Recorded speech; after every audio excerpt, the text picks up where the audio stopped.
Welcome to Noctale, where sleep stories and documentary-style tales gently guide you through history's most dramatic nights. Here, every narrative is crafted to calm your mind while exploring riveting moments from the past.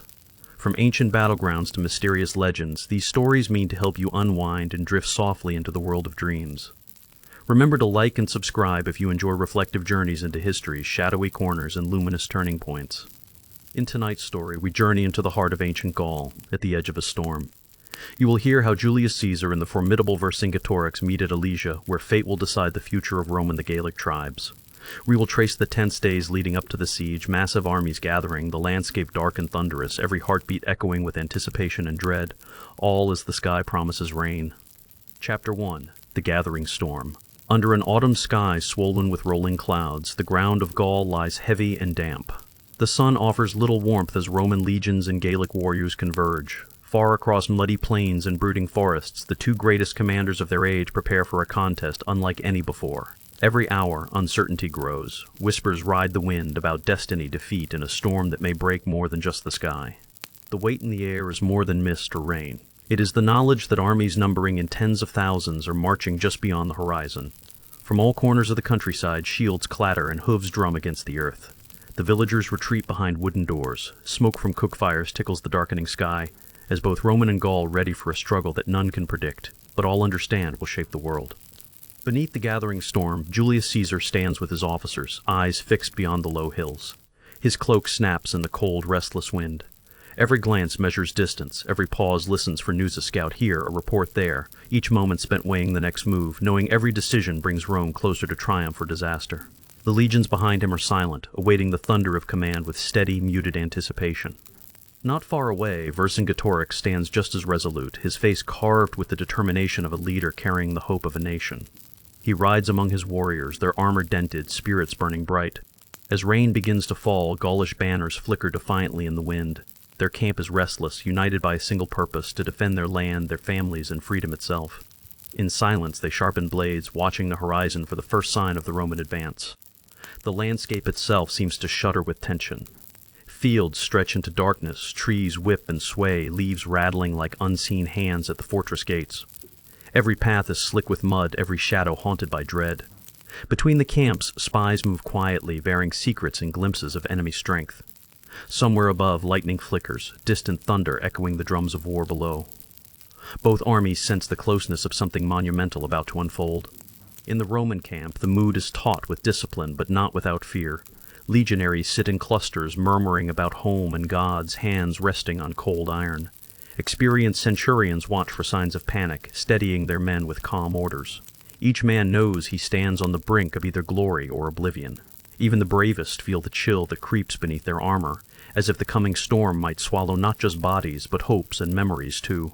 Meanwhile, in the Gallic camp, the fires burn brighter against the gloom. Chiefs gather around Vercingetorix, pressing fists at their chests as oaths are sworn. Some are young, bearing little fear, others have seen too much war, eyes shining with grim resolve. The stories of ancestors mingle with the sound of rain on leather tents. To them, this siege means more than life or death. It is about honor, and the spirit of Gaul refusing to surrender to Rome's iron will. Alesia itself sits atop a lonely plateau, ringed by ditches, walls, and the hopeful hearts of countless Gauls. Within its wooden gates, villagers whisper prayers and children listen for distant thunder, unsure if it is just the weather or the first crash of war. Supplies are hurried into storage, every well protected for the hard days ahead. The defenders brace for a siege, neither trusting the sky nor fearing it, as their fate will be decided by the courage of those standing guard. Dawn finds a restless calm. Clouds hang low, casting the world in watery gray. In the Roman lines, soldiers gather for silent breakfasts, chewing bread while gazing at the fortress. Every tool is sharpened, every piece of armor checked. Engineers discuss fortifications, eager to prove their worth. The air hums with questions: will Vercingetorix attack or wait? What will Caesar's strategy be?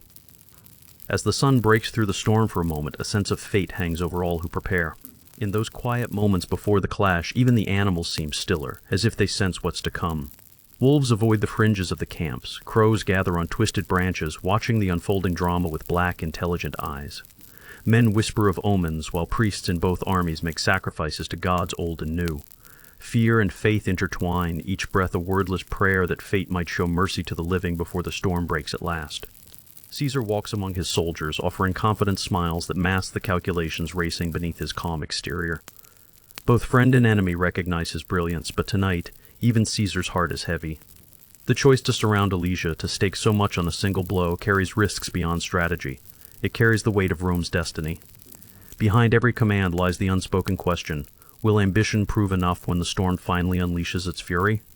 Vercingetorix, alone atop his horse, surveys the darkened plains. Storm clouds shift, illuminated by flashes of lightning. He knows the land better than his foe, but numbers are not in his favor. Yet, for the warrior king, hope lives not in counting men, but in rousing their spirits to stand firm against all odds. The night before battle, he rides through rain and mud to visit sentries, reminding each exhausted soldier that even in darkness, Gaul's fire will not go out. As the two leaders brood in silence, their legacies are written in the rustle of banners and the clatter of arms. The armies they command form a living. Tapestry veterans beside recruits, cavalry beside footmen, their faces drawn tight with worry and desire. Some are there for duty, others for glory or revenge. All are swept up in the gathering storm. No one can predict whose hope will flourish when the hurricane of battle finally arrives. Night falls heavier still, moon and stars hidden by swirling clouds. Campfires flicker across the hills, sending sparks high above the earth.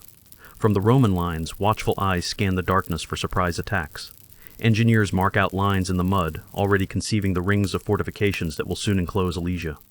Among the Gauls, scouts slip away into shadows, intent on discovering the shape of Caesar's plans before daybreak exposes everything to the merciless eye of war. Sleep comes rarely to those on the front lines.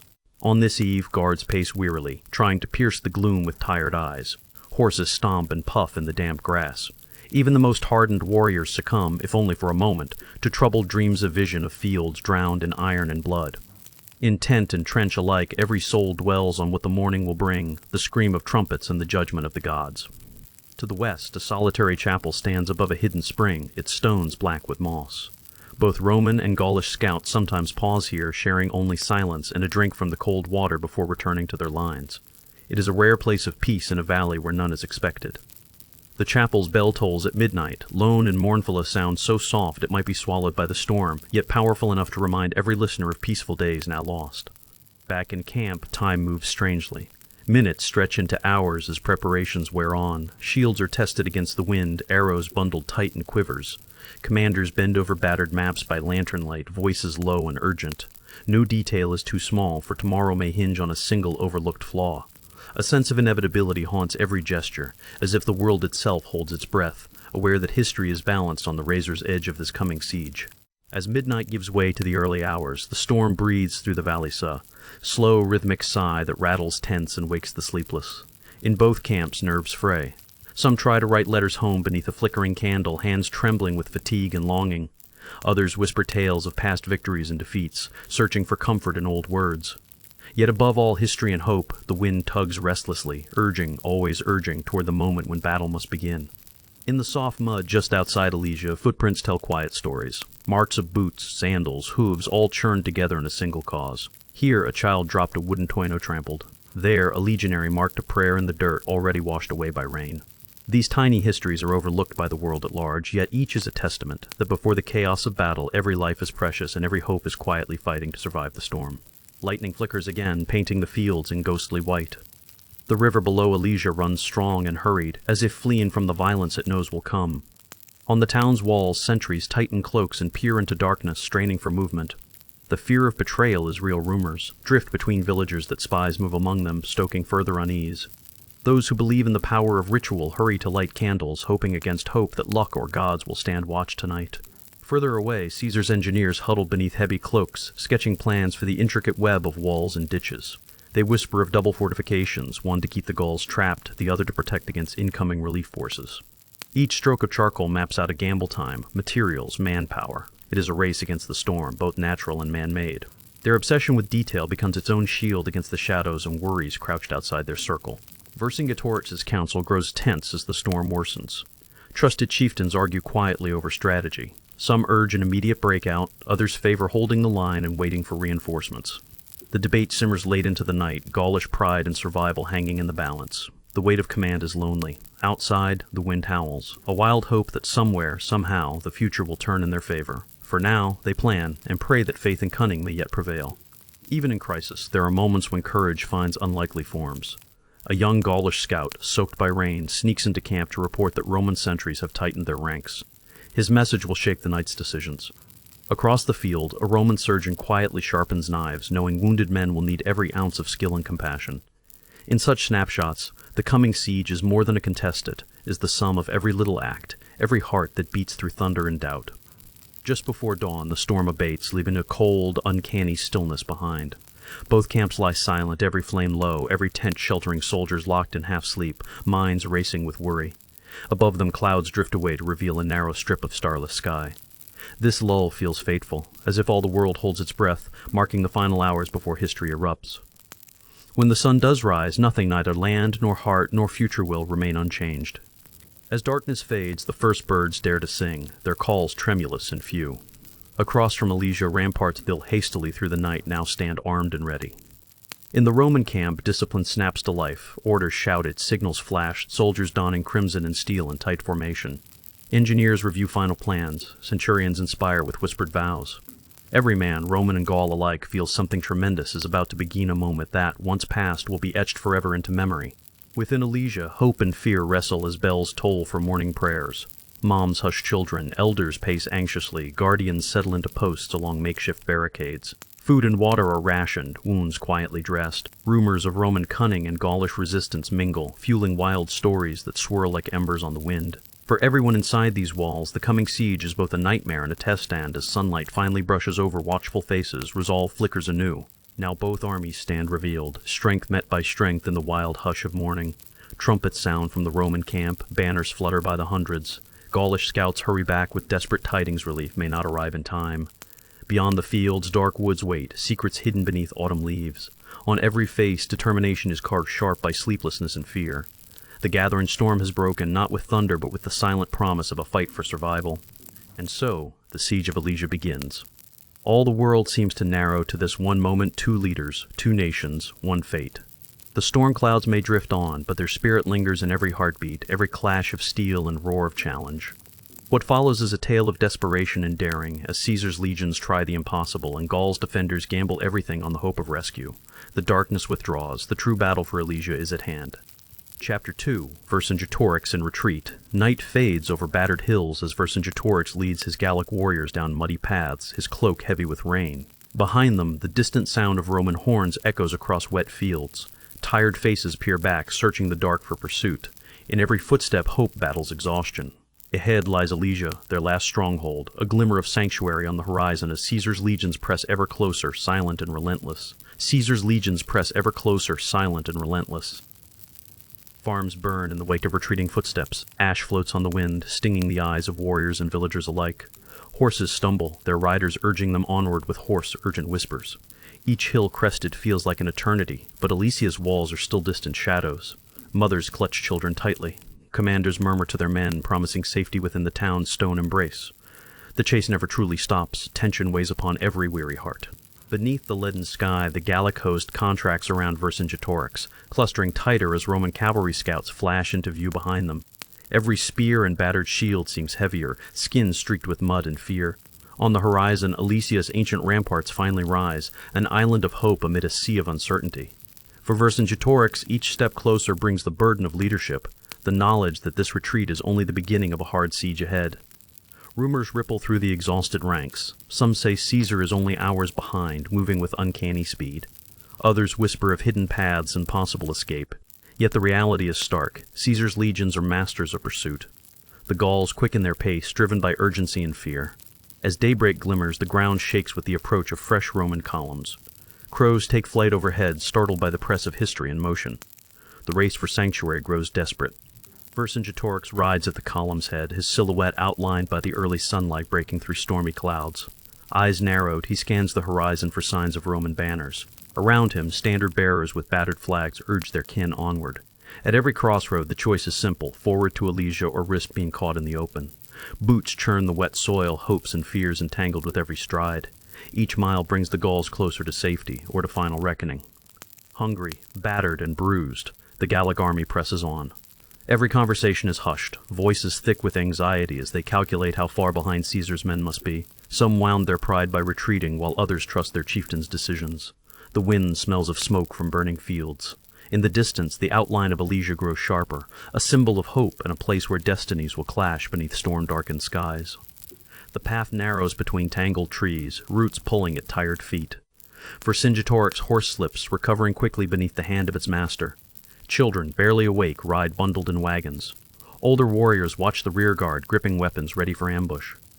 A stray dog follows the column, weaving amid the crowd, a quiet shadow among shadows. Every sense is stretched thin, every rustle a possible threat.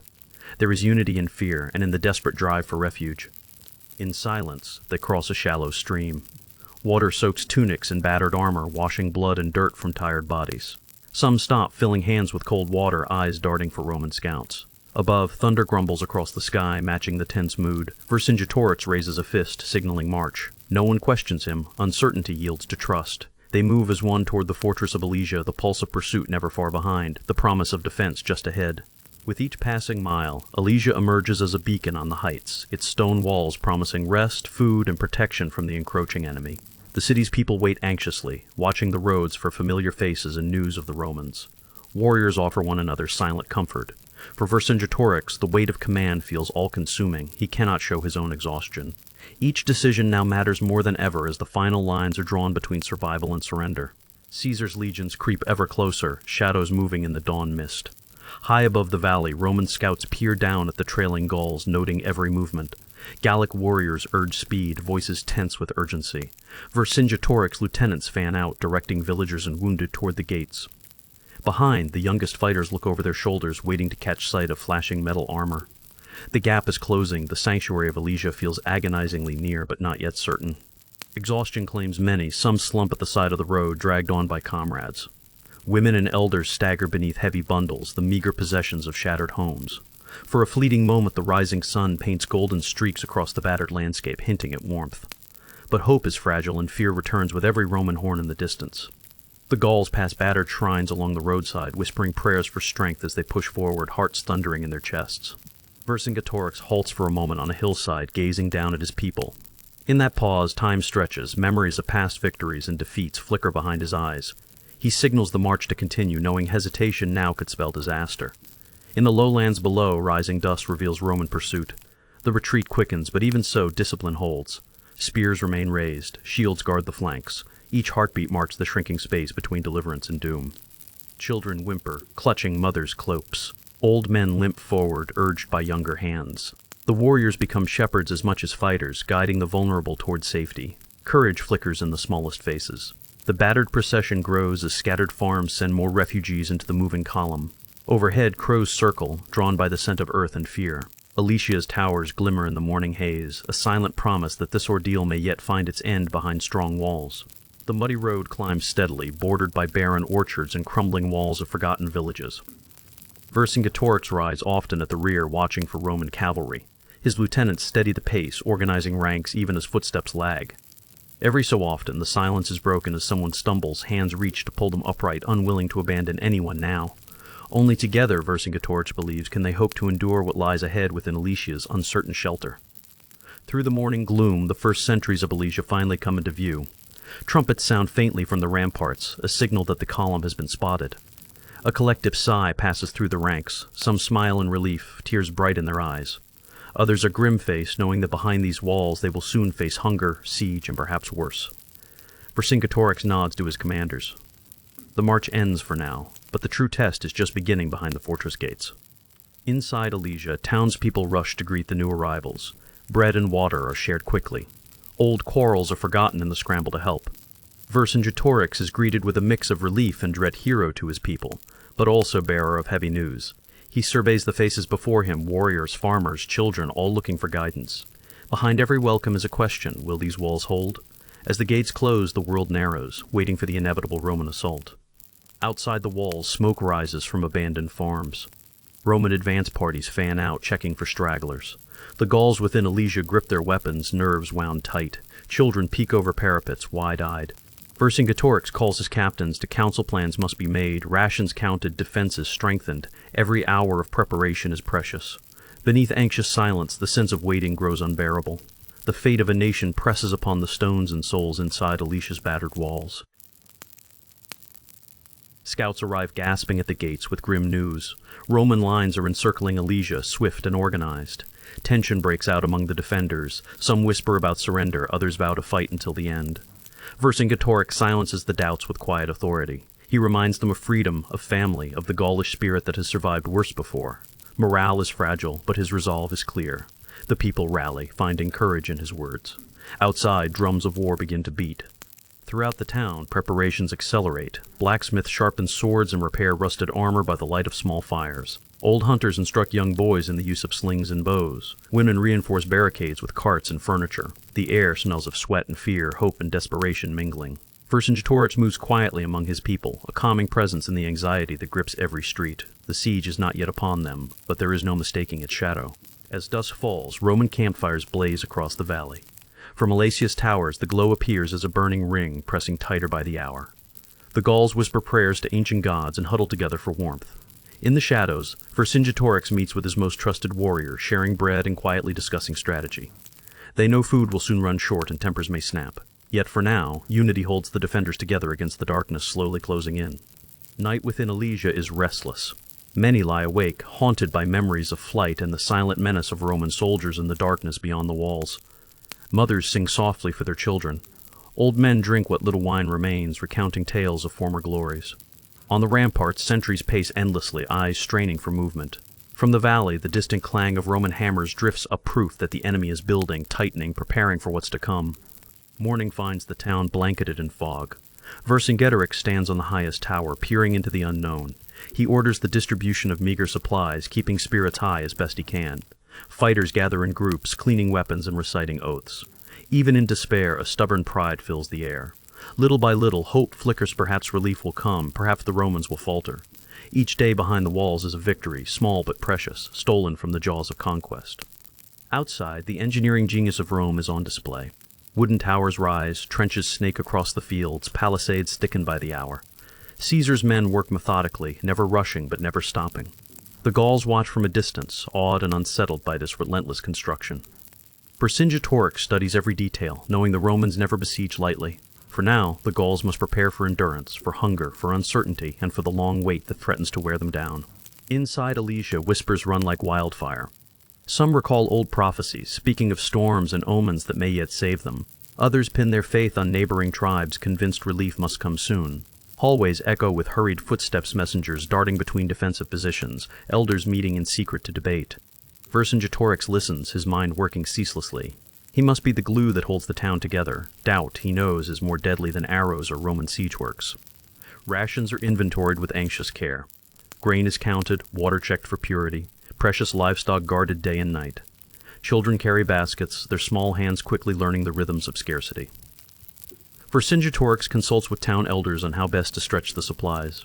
Yet even with strict discipline, hunger gnaws at the defenders. At night, the sound of distant music carries from the Roman camp, sharp as a taunt. The struggle within the walls is as fierce as that outside.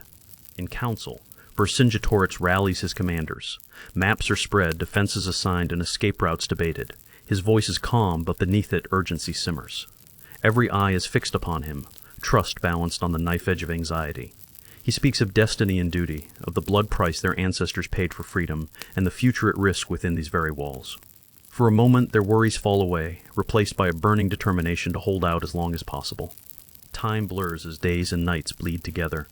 The sounds of Roman siege works become a constant companion. Still, within Alesia, the pace of preparation never lags. Shields are repaired, arrows crafted, alliances forged anew by necessity.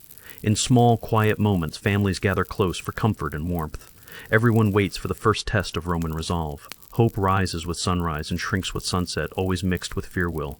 Alesia's defenders endure the storm that surely approaches. Over the weeks, the Romans complete their deadly circle. Double lines of fortification surround the hill town, bristling with spikes and traps. Every Gallic attempt to break out is swiftly checked. Scouts slip through gaps by night, bringing news of distant allies preparing their answer. Inside, sickness and hunger spread. Still, Vercingetorix encourages every soul to stand firm. The fate of Gaul, he says, now rests on patience, courage, and the strength found in standing together behind crumbling walls. Tension thickens in the air. Messages from beyond the siege lines are smuggled into Alesia with desperate hope relief armies are forming, promises are made. The days are filled with longing glances over battlements, watching for any sign of dust rising in the distance. Vercingetorix meets daily with his scouts, reading every whisper and rumor like a lifeline. The people gather nightly, drawing strength from shared hardship. The siege is a crucible, and only time will reveal who breaks first. When night falls, the fortress is hushed. Only the soft trudge of sentries disturbs the quiet. Vercingetorix stands alone for a moment atop the highest wall, feeling the cold winds from the valley. Below, every light is shielded, every hope guarded as tightly as precious stores. Outside, Rome's camps blaze. Inside, the Gauls hold each other close. The curtain draws on the retreat. Now begins the long and harrowing defense that will decide the fate of a nation and a people. Chapter 3, Fortress of Desperation. Inside the battered walls of Alesia, the Gauls gathered in tense silence. Hope flickered despite their fear as families clung together in cramped shelters, peering at the horizon. Outside, the muffled din of Roman hammers warned them of disaster taking shape out of sight. Each thud on the earth signaled the building of walls, not to protect, but to imprison. The reality of their siege was only beginning to dawn. Chapter 3. The defenders stood on the ramparts, gazing out at the ring of enemy camps sprouting like thorns around Alesia. Smoke drifted from Roman fires, trails of activity winding between tents and timber stockades. All through the day, the noise of construction grew, a grim drumbeat echoing in the valleys.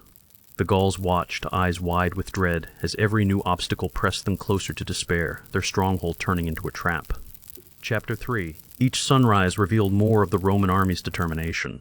Wooden towers and sharpened stakes appeared overnight, multiplying with alarming speed. Gaulish chieftains paced restlessly along the walls, arguing in harsh whispers about what to do next.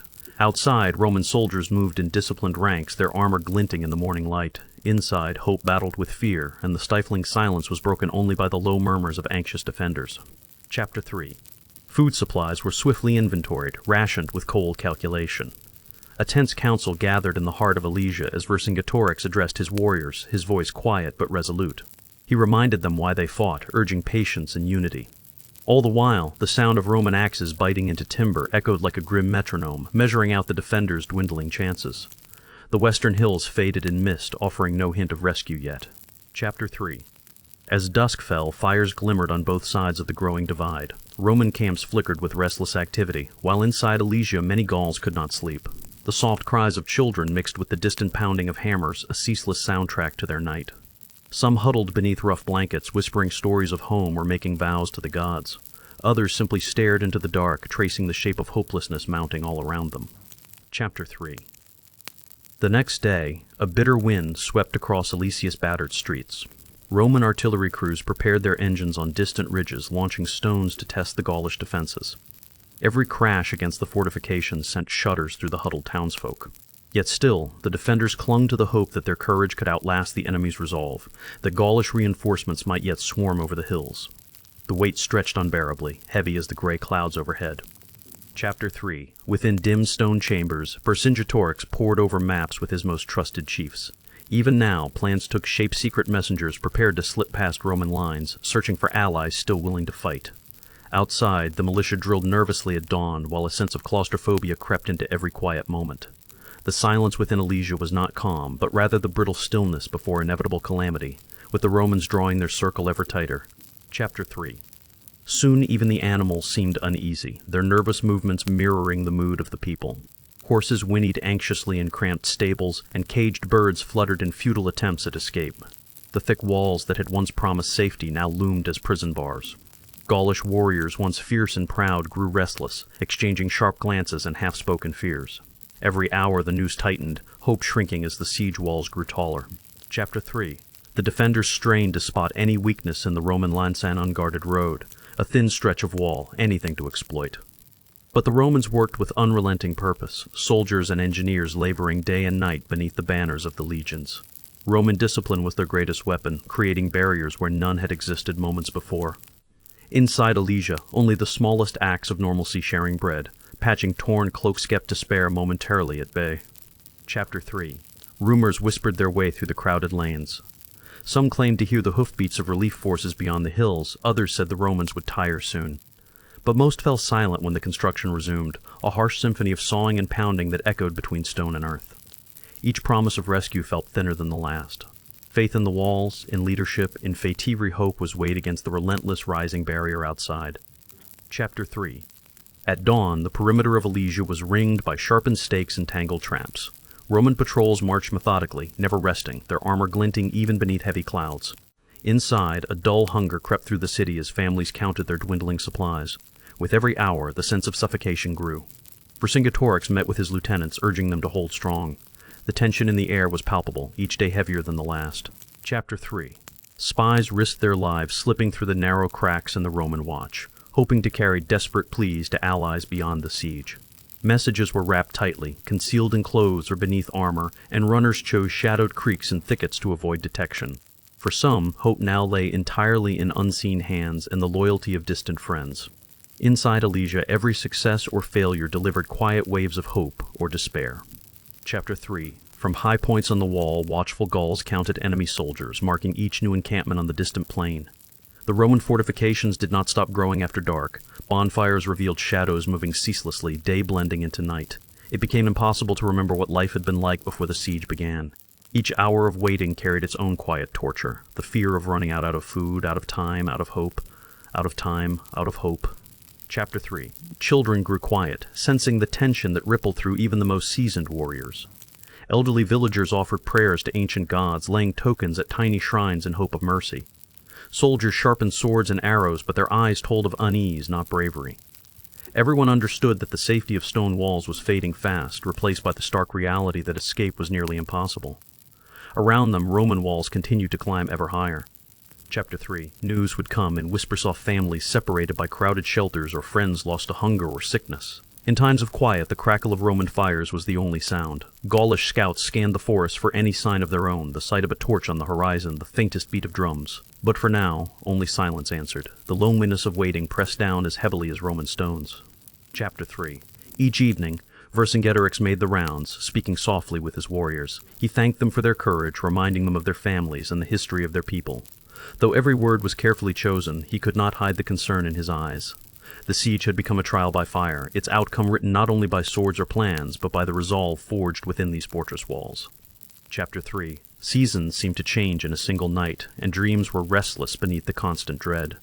Some Gauls remembered past battles' moments of glory or miraculous escapes, but those days felt impossibly distant now. The defenders traded hopeful stories, clinging to any memory that promised a way through the darkness. Yet as night fell, the reality of their isolation was impossible to ignore, with every echo from outside a fresh reminder of looming disaster. Chapter 3. Hunger soon became a constant companion. Mothers measured grain by the handful, children's stomachs cramped with each shrinking meal. The slow toll of siege weighed heavily, fatigue settling in bone deep. And still, the Roman works snaked their way further, closer and closer, until even the air itself felt thick with tension. Prayers to the gods grew more urgent, desperate wishes carried on the smoke of guttering candles night after night. Chapter 3. Every rumor of approaching reinforcements sparked a flicker of hope that quickly faded. Sometimes scouts reported movement far away beyond the Roman camps, but these sightings brought as much anxiety as relief. What if help could not break through? What if the city was already lost? These questions haunted every corner of Alesia as the siege dragged on. All the defenders could do was wait, prepared for the worst, yet unwilling to surrender hope entirely. Chapter 3. The Roman lines now formed an unbroken wall of wood and iron, bristling with spikes and watchtowers. At night, torches circled constantly, casting flickering shadows on Alesia's battered stones. The defenders listened for any sign of weakness, plotting escapes or sudden charges, but every attempt was met with ruthless efficiency. It was as though time itself had slowed, each hour stretching on until it felt endless, the only certainty a deepening sense of entrapment. Chapter 3.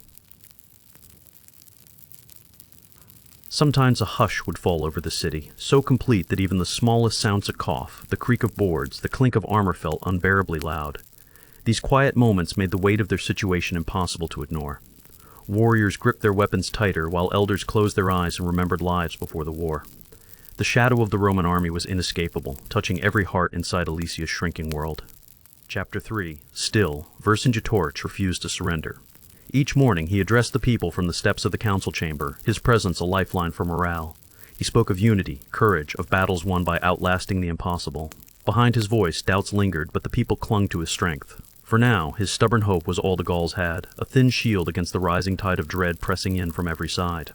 Chapter 3. The siege dragged on day after grinding day. The faces of the defenders grew leaner, eyes hollow with exhaustion. Yet the city's torchlight gathered each night in silent defiance, a signal that Alesia had not fallen, not yet. There was a fragile pride in that light, however small.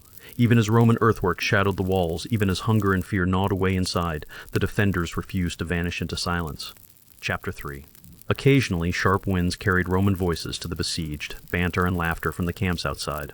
These reminders of enemy confidence galled the defenders and stiffened their resolve. Instead of despairing, they drew deeper within, vowing quietly that if Alesia fell, it would not fall easily. The city's heartbeat carried on unsteady, battered, but persistent toss each night brought new vigilance, and every morning demanded greater resourcefulness to survive. Chapter 3. Within the fortified heart of the city, the War Council never slept. They pored over reports, daylight fading as torches smoked on the walls. Scouts risked everything to seek out news or to slip through the Linesum times, not returning at all. The city's fate seemed to sway with every message, every glimpse of movement on the outer hills. Yet the council pressed on, grim determination, their only answer to the growing ring of Roman defiance. Chapter 3. Night brought other dangers, fear of spies, sabotage, or sudden Roman attacks. Sentinels kept sleepless watch, their eyes aching as they scanned for any unusual sign among the torch shadows. There was comfort in routine sharpening weapons, preparing barricades, or simply whispering quiet words to friends. Every precaution reminded them just how thin the line was between order and panic, and how quickly desperation might tip into chaos if they weren't vigilant. Chapter 3. Still, despite the dread, the siege forged bonds. Warriors who'd quarreled before now stood shoulder to shoulder, sharing scarce food and whispered encouragement. Each act of kindness, each small moment of laughter, felt like a rebellion against the heavy despair. Families grew closer, children comforted by the silent strength of their elders. Even as the siege closed in, these flickers of unity burned brightest of all the simplest answer to the darkness outside. Chapter 3. In the final days before the Roman walls joined completely, tension reached a breaking point. Gaulish archers lined the ramparts, arrows knocked, while warriors readied themselves for a sudden onslaught. Every lookout remained keenly aware one mistake, one sliver of open ground, could doom them all. Still, they waited, breath held tight in collective anticipation. All paths out were closing, but so too was the chapter on surrender. Each day, the will to endure sharpened anew. Chapter 3. The final hammer blows echoed through fog and rain, sealing Alesia behind a nearly unbreakable wall. From every high place, the defenders could see Roman banners fluttering along the fortifications, a silent display of dominance. In that moment, hope flickered but did not fade. Within these walls, the Gauls resolved to endure, drawing on every shred of spirit and determination as night fell and a new phase of the siege grimly began. Chapter 3. So, the city of Alesia stood circle within circle, fear wrapped up in fragile hope. The Romans believed their siege was unbreakable, yet inside those walls, the defenders remained unbroken in spirit, even as resources ran thin. The coming days would measure the limits of courage, unity, and resilience. While the world outside thought the city already doomed, those within would fight on, waiting for a miracle or preparing for their last stand. Chapter 4. Walls within walls. The siege of Alesia had reached a turning point. Roman engineers, drawing on unparalleled skill and discipline, began something astonishing. They set out to create not just one wall, but two massive rings of fortifications encircling the entire enemy stronghold.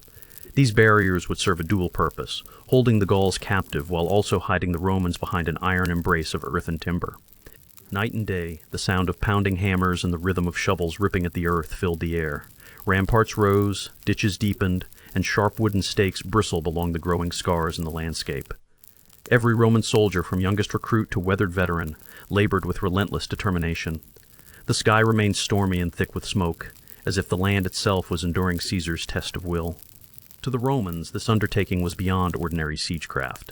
The inner wall faced Alesia, its slopes bristling with sharpened branches and hidden traps. At its base, deep trenches brimmed with mud and water to discourage any desperate Gaulish breakout.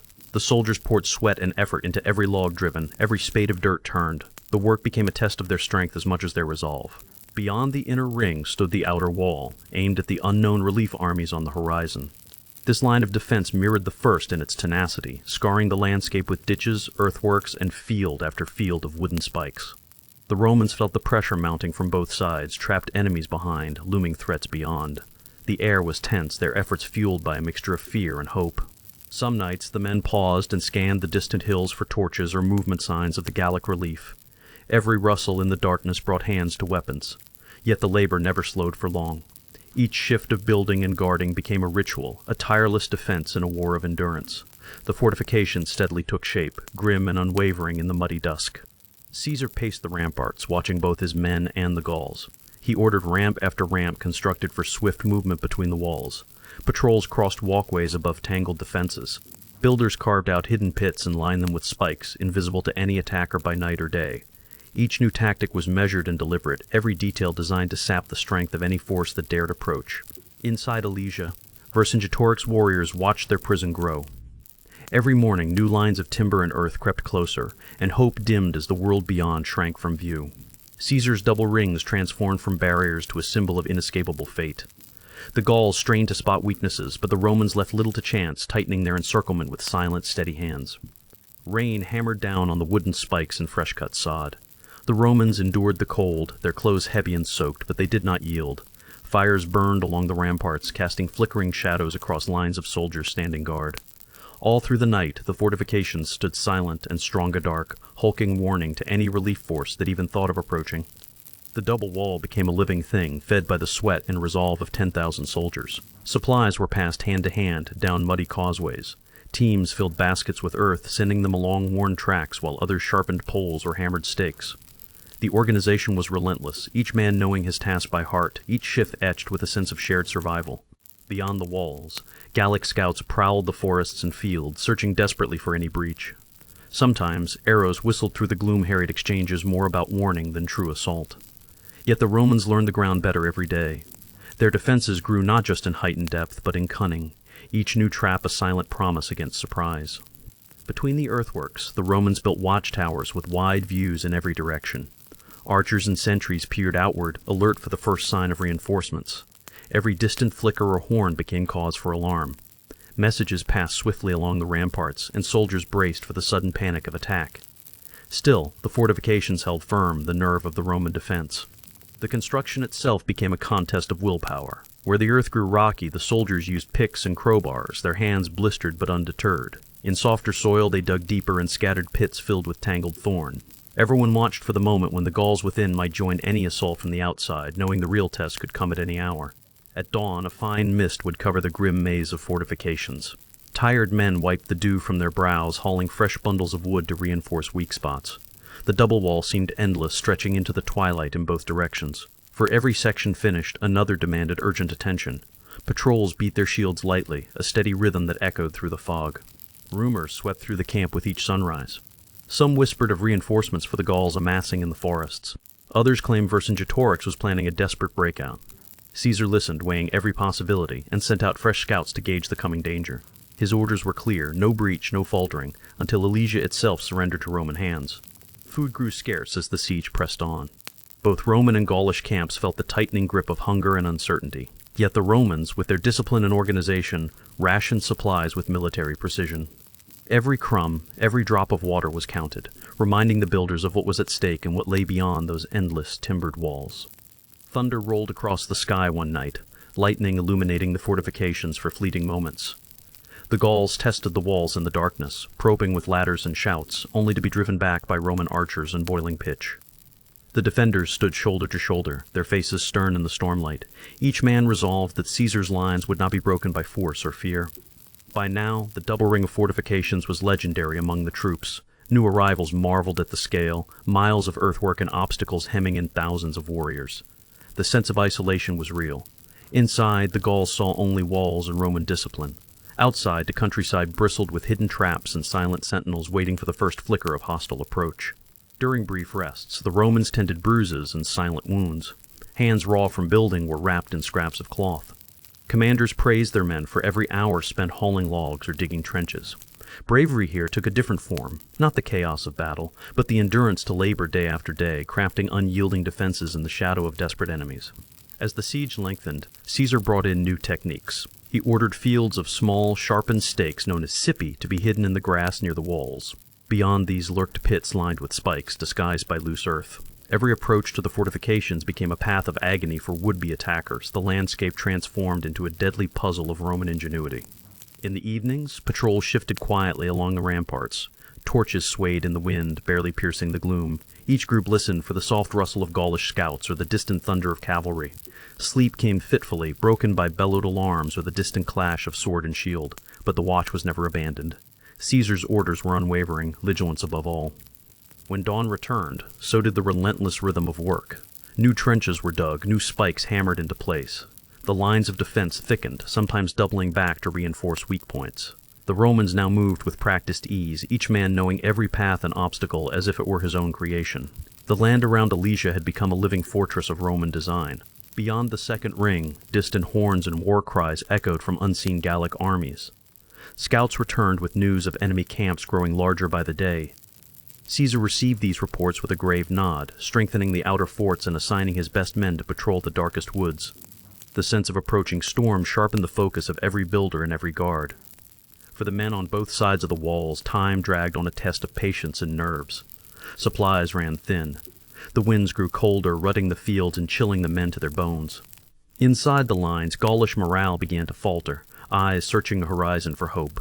Outside, Roman soldiers endured sleepless nights and hard labor, waiting for the siege's breaking point to arrive. Occasionally, cries would shatter the uneasy silence, a failed Gaulish sortie, or a Roman counterattack repulsing a small force. The bodies of the fallen reminded all of the cost of any breach. Engineers quickly repaired each spot, driving more stakes and logs into place. The walls wore fresh scars, but still stood, a testament to the iron discipline and unity of Caesar's army. There were moments of uneasy calm, broken only by the call of ravens or the splatter of rain. Soldiers quietly traded stories of past battles, but no one doubted the scale of what they had built. Wherever anyone looked, the double wall loomed imposing, silent, and seemingly impossible to overcome. The sense of suspense grew, with every day bringing the next crisis closer. Evenings grew longer and colder. The fires that lit the ramparts cast strange shadows on weary faces. Tension mixed with exhaustion, as every man wondered when the real attack might come. Still, the fortifications held. Each new night felt heavier, pressed under the weight of stormy clouds and waiting enemies, but the discipline of the Romans endured, unbroken by fear or fatigue. Scouts reported growing activity in the Gaulish camp inside Alesia. Supplies for defenders ran low, and desperate plans brewed in shadowed tents. The Romans watched, ready for any sudden rush, aware that the real danger could come not just from the outside, but from within their own iron circle. Suspense lingered, as both captor and captive marked each passing night with unease. Caesar visited every section of the defenses, speaking with officers and soldiers alike. His presence steadied men close to their breaking point, reminding them of what they fought for. Orders flowed clearly, with every improvement in patrol recorded. The general's careful leadership wove through the defenses, tying the sprawling labyrinth together until all felt united behind the double ring of walls. As weeks dragged by, the ongoing construction seemed both endless and essential. Rain turned ditches to rivers and fields to mud, but the Romans adapted hauling sand, building causeways, sealing gaps. Each difficulty bred a new solution. The walls that ringed Alesia became more than mere barriers. They symbolized the unwavering Roman drive to endure, improvise, and outlast those who would defy them. The day approached when the double ring would face its greatest trial. Gaulish relief armies massed in the distance, their standards bright but their intentions grim. Inside, Vercingetorix prepared his defenders for a final effort. Between them stood Caesar's labyrinth of ditches, traps, and towering walls, a masterpiece of warfare, born from relentless labor and Roman willpower, ready for the siege's sharpest test. Chapter 5: Hunger and Hope. Inside the walls of Alesia, exhaustion settles over the defenders like a heavy shroud. Rations shrink by the day, shared among thousands who watch the Roman ropes and ramparts tighten. Children cry out for bread, elders sit wearied by hunger, and even the warriors grow pale and thin. Fear twists through the camp, but each whispered rumor of relief sparks a tiny flame of hope in the gloom. Long nights stretch endlessly for those inside the besieged city. Shadows flicker along the battered walls, broken now and then by guards stamping their feet against the cold. The sky above Alesia pulses with stormy, shifting clouds. It feels as if the world is closing in, yet a fragile sense of unity holds strong among the Gauls. Every shared story around the fire kindles defiance, even as stomachs rumble. The worst trials come with the dawn. As the sky brightens, the battered townspeople and battered warriors wake to another day of anxiety and want. Bread is rationed, carefully divided so every crumb counts. Bitter roots and old dried meat become precious currency. Faces etched with worry crowd around leaders waiting for news. And always just beyond the ramparts, the silent presence of the Roman fortifications presses on their minds. Inside Alesia, any glimmer of hope becomes valuable. One evening, a messenger slips through a hidden door beneath the city ramparts. He carries a sliver of news. Gallic relief armies are gathering, their campfires dotting the horizon beyond the darkness. The word spreads swiftly, more potent than food. Children whisper about noble warriors coming to their rescue. Elders dare to dream of seeing their homelands free once more. Night inside Alesia is an uneasy thing. As people drift into troubled sleep, recruiters move among the soldiers, urging them to hold back despair. They remind the warriors that aid will surely come, that the Romans cannot hold this line forever. Above, the moon slips in and out of clouds, pooling pale light over anxious faces. No one can rest easy, but most cling tightly to both resolve and rumor. Desperation grows with every empty plate. Some families sacrifice what little they have for the weakest. Elders feed the youngest. Soldiers go hungry for those still able to fight. At times, the tension is too much and tempers flare in the dim corners of tents. Yet even as stomachs ache and hope seems scarce, many choose to gather together, seeking warmth by the embers, sharing songs that recall a time before the siege. Vercingetorix himself becomes a symbol, appearing among his people to rally courage. He looks gaunt but determined, walking through rows of weary defenders, speaking words of encouragement at every stop. Each time he appears, hearts lift a little and the flames of hope spark up again. His presence in the gloom is a reminder that they are not alone in their struggle. Their leader endures as they do. Outside the walls, Caesar's legions watch the suffering city with quiet vigilance. Roman sentries scan the darkness, wary of messengers or sneaky sorties. The distant trace of Gallic campfires sometimes makes them nervous, but their lines remain rigid, reinforced by discipline and the promise of victory. No supply wagons come to the besieged, and for every failed attempt to escape, the city's desperation sharpens further. Inside the city, the injured suffer most. Makeshift medical tents are lit by feeble lantern light, where healers do their best with little more than hope and scraps of cloth.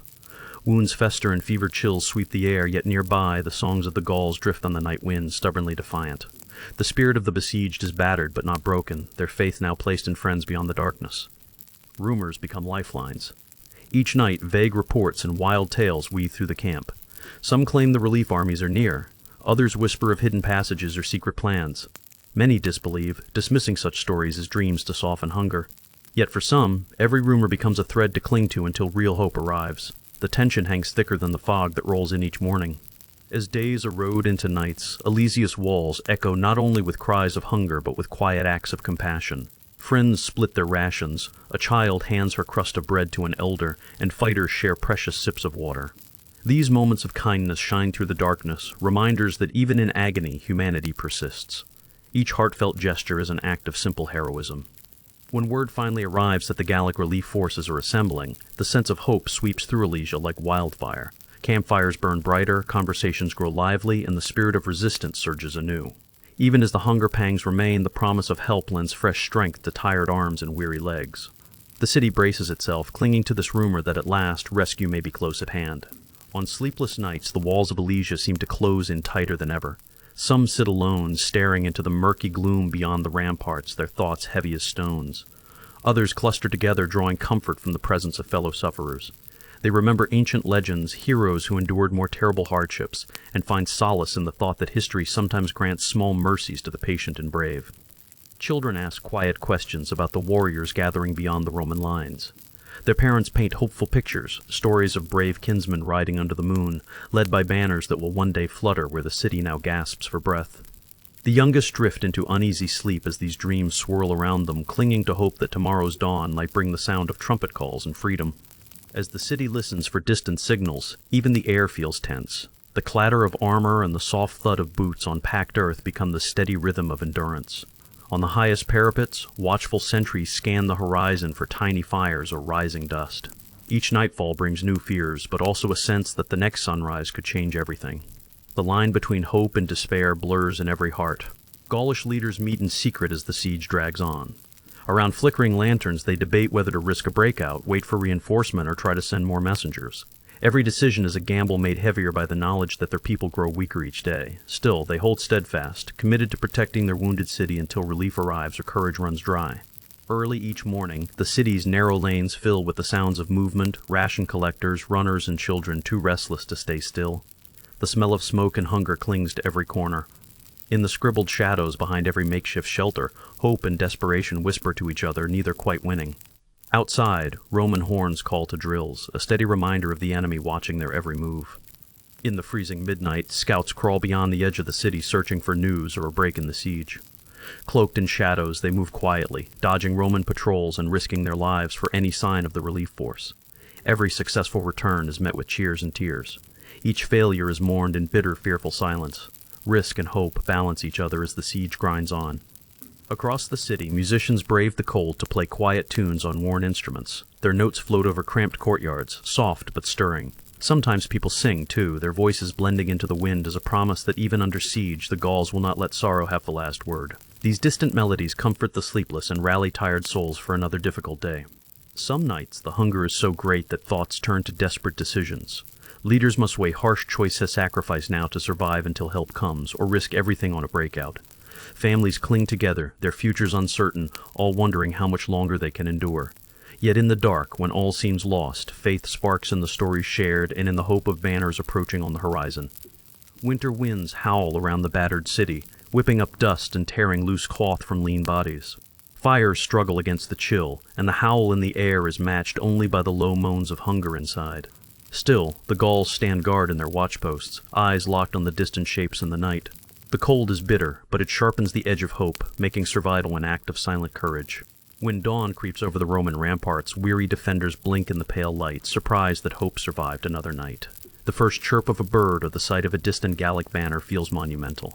Every morning is a crucial victory, proof that the city still endures. The siege tests courage, but after each night's fears, the dawn restores a measure of stubborn resolve. For the sick and frail, hope becomes something more than just the promise of rescue. It is the gentle touch of a caregiver, the way a neighbor shields another from the wind, or the soft hum of a lullaby shared in the dark. Even as food grows scarcer and faces drop with fatigue, small acts of kindness bind the suffering together, knitting community out of hardship. Rumors keep coming. Some say the relief forces are days away, others claim they have already breached the Roman lines in places unseen. These whispers sometimes bring arguments and confusion, yet more often they buoy the city's battered spirit. Each night, hope and skepticism wage a quiet war under the battered roofs, and every soul prays that the rumors prove true in the coming days. The faces around the fire glow with determination, eyes reflecting the wavering flames and the dreams of victory. Here, tales of ancestral heroes are retold to steel young hearts. The oldest remind the youngest that survival itself is an act of defiance against Caesar's might. Encouraged by these stories, they resolve to face hunger and fear with courage no matter how long the siege may linger. Some nights, a hush settles over Alesia as the wind dies and even the animals are still. It is in these moments that the vastness of the Roman enemy feels overwhelming. But in the quiet, small voices rise a songs, prayers, secret hopes traded in the privacy of darkness. With each word spoken, the people resist not only Caesar, but the ever-present shadow of despair. Within the city walls, Vercingetorix meets with his closest advisors. They huddle over crude maps and whispered strategies, faces gaunt but eyes fierce. Every decision, every hope pinned on the chance that reinforcements will breach the Roman lines. They speak quietly, fearing that even hope, if voiced too loudly, can shatter under the strain of hunger and sorrow. Tiny flickers of rebellion thrive even in suffering. Children invent games to distract themselves from hunger. Elders hum lullabies from their childhood, and young lovers steal moments among the shadows. These stolen joys serve as quiet protests against the siege, small rebellions that deny Caesar total victory. Each act, no matter how fleeting, is a claim on the life that waits beyond suffering. From time to time, the city hushes, straining to hear distant sounds beyond Roman walls. Sometimes, a faint echo reaches, maybe the cry of a horn, maybe nothing at all. Still, hope is measured in how carefully everyone listens. Each imagined sound of approach wires hearts with anticipation, waiting for the day the waiting ends and the gates might at last swing open. As the chapter closes, Alesia's defenders remain balanced between despair and belief. Hunger gnaws and the darkness deepens, but rumor is alive and trust in rescue holds. In the shadows, mothers whisper reassurances and warriors sharpen spears, refusing surrender. The siege tightens, but so does perseverance, each soul determined to endure one more night, eyes ever fixed on the horizon beyond Caesar's lines. Chapter 6. The ring tightens. In the hush before dawn, the Roman camp listens to the wind. Word passes from tent to tent. Scouts have spotted Gallic banners rippling on the horizon. Relief armies gather in the gloom, their distant war horns muffled by the heavy air. Every soldier sharpens his sword in silence. The ground feels electric, thick with dread and expectation. Tonight, nerves will be tested beneath a sky charged with omens. Caesar stands at the heart of his camp, eyes fixed on the outer darkness. He gathers his commanders, their faces lit by flickering torches. His voice is resolute, unwavering, urging his men to ready themselves for what may come. Every order rings with gravity. He reminds them the fate of Rome hangs on their strength. Outside, the night seems endless, but the storm is gathering, and time feels taut as a drawn bow. In every trench and rampart, Roman soldiers take up their positions. Shields are checked, spears aligned along the walls. Some murmur prayers, clutching lucky charms. For now, the enemy is invisible, but the sense of encirclement presses in from every side. The deep silence is filled only by the faint creak of leather and the quiet shuffling of many feet. Anticipation beats like a drum in every chest, echoing through the chill air. On the far hills, fires flicker, Gaulish camps dotting the horizon like embers. Scouts return breathless with tidings. More warriors are arriving, swelling the enemy's ranks. Their numbers threaten to blot out hope itself. Still, within Alesia, Vercingetorix and his besieged warriors watch, daring to hope that rescue will come. Between the two armies, a sea of fortifications lies quiet, waiting to erupt into violence at any moment. The Roman engineers, never idle, move along the lines inspecting traps and ditches under the watchful gaze of the centurions. Every pit bristles with sharpened stakes, every wall reinforced anew. By torchlight, sweat shines on their faces as they work. Above all, the sense of unease settles heavy. Every improvement to the defenses is a silent admission that the coming assault might be the fiercest yet. Hours slip by, thick with tension. A thick mist rolls over the landscape, swallowing sound and sight alike. Men stand wrapped in their cloaks, listening, straining for any signal-distant hoofbeat, a shouted command. The world feels poised on a knife's edge. For the Romans, time seems to stretch, each minute drawn out as the cold night deepens. Only the low, urgent whispers of officers break the hush, reminding all to stay ready, to wait for Caesar's signal. Sleep does not come easily tonight. Some men close their eyes, dreams haunted by shadows slipping through the darkness.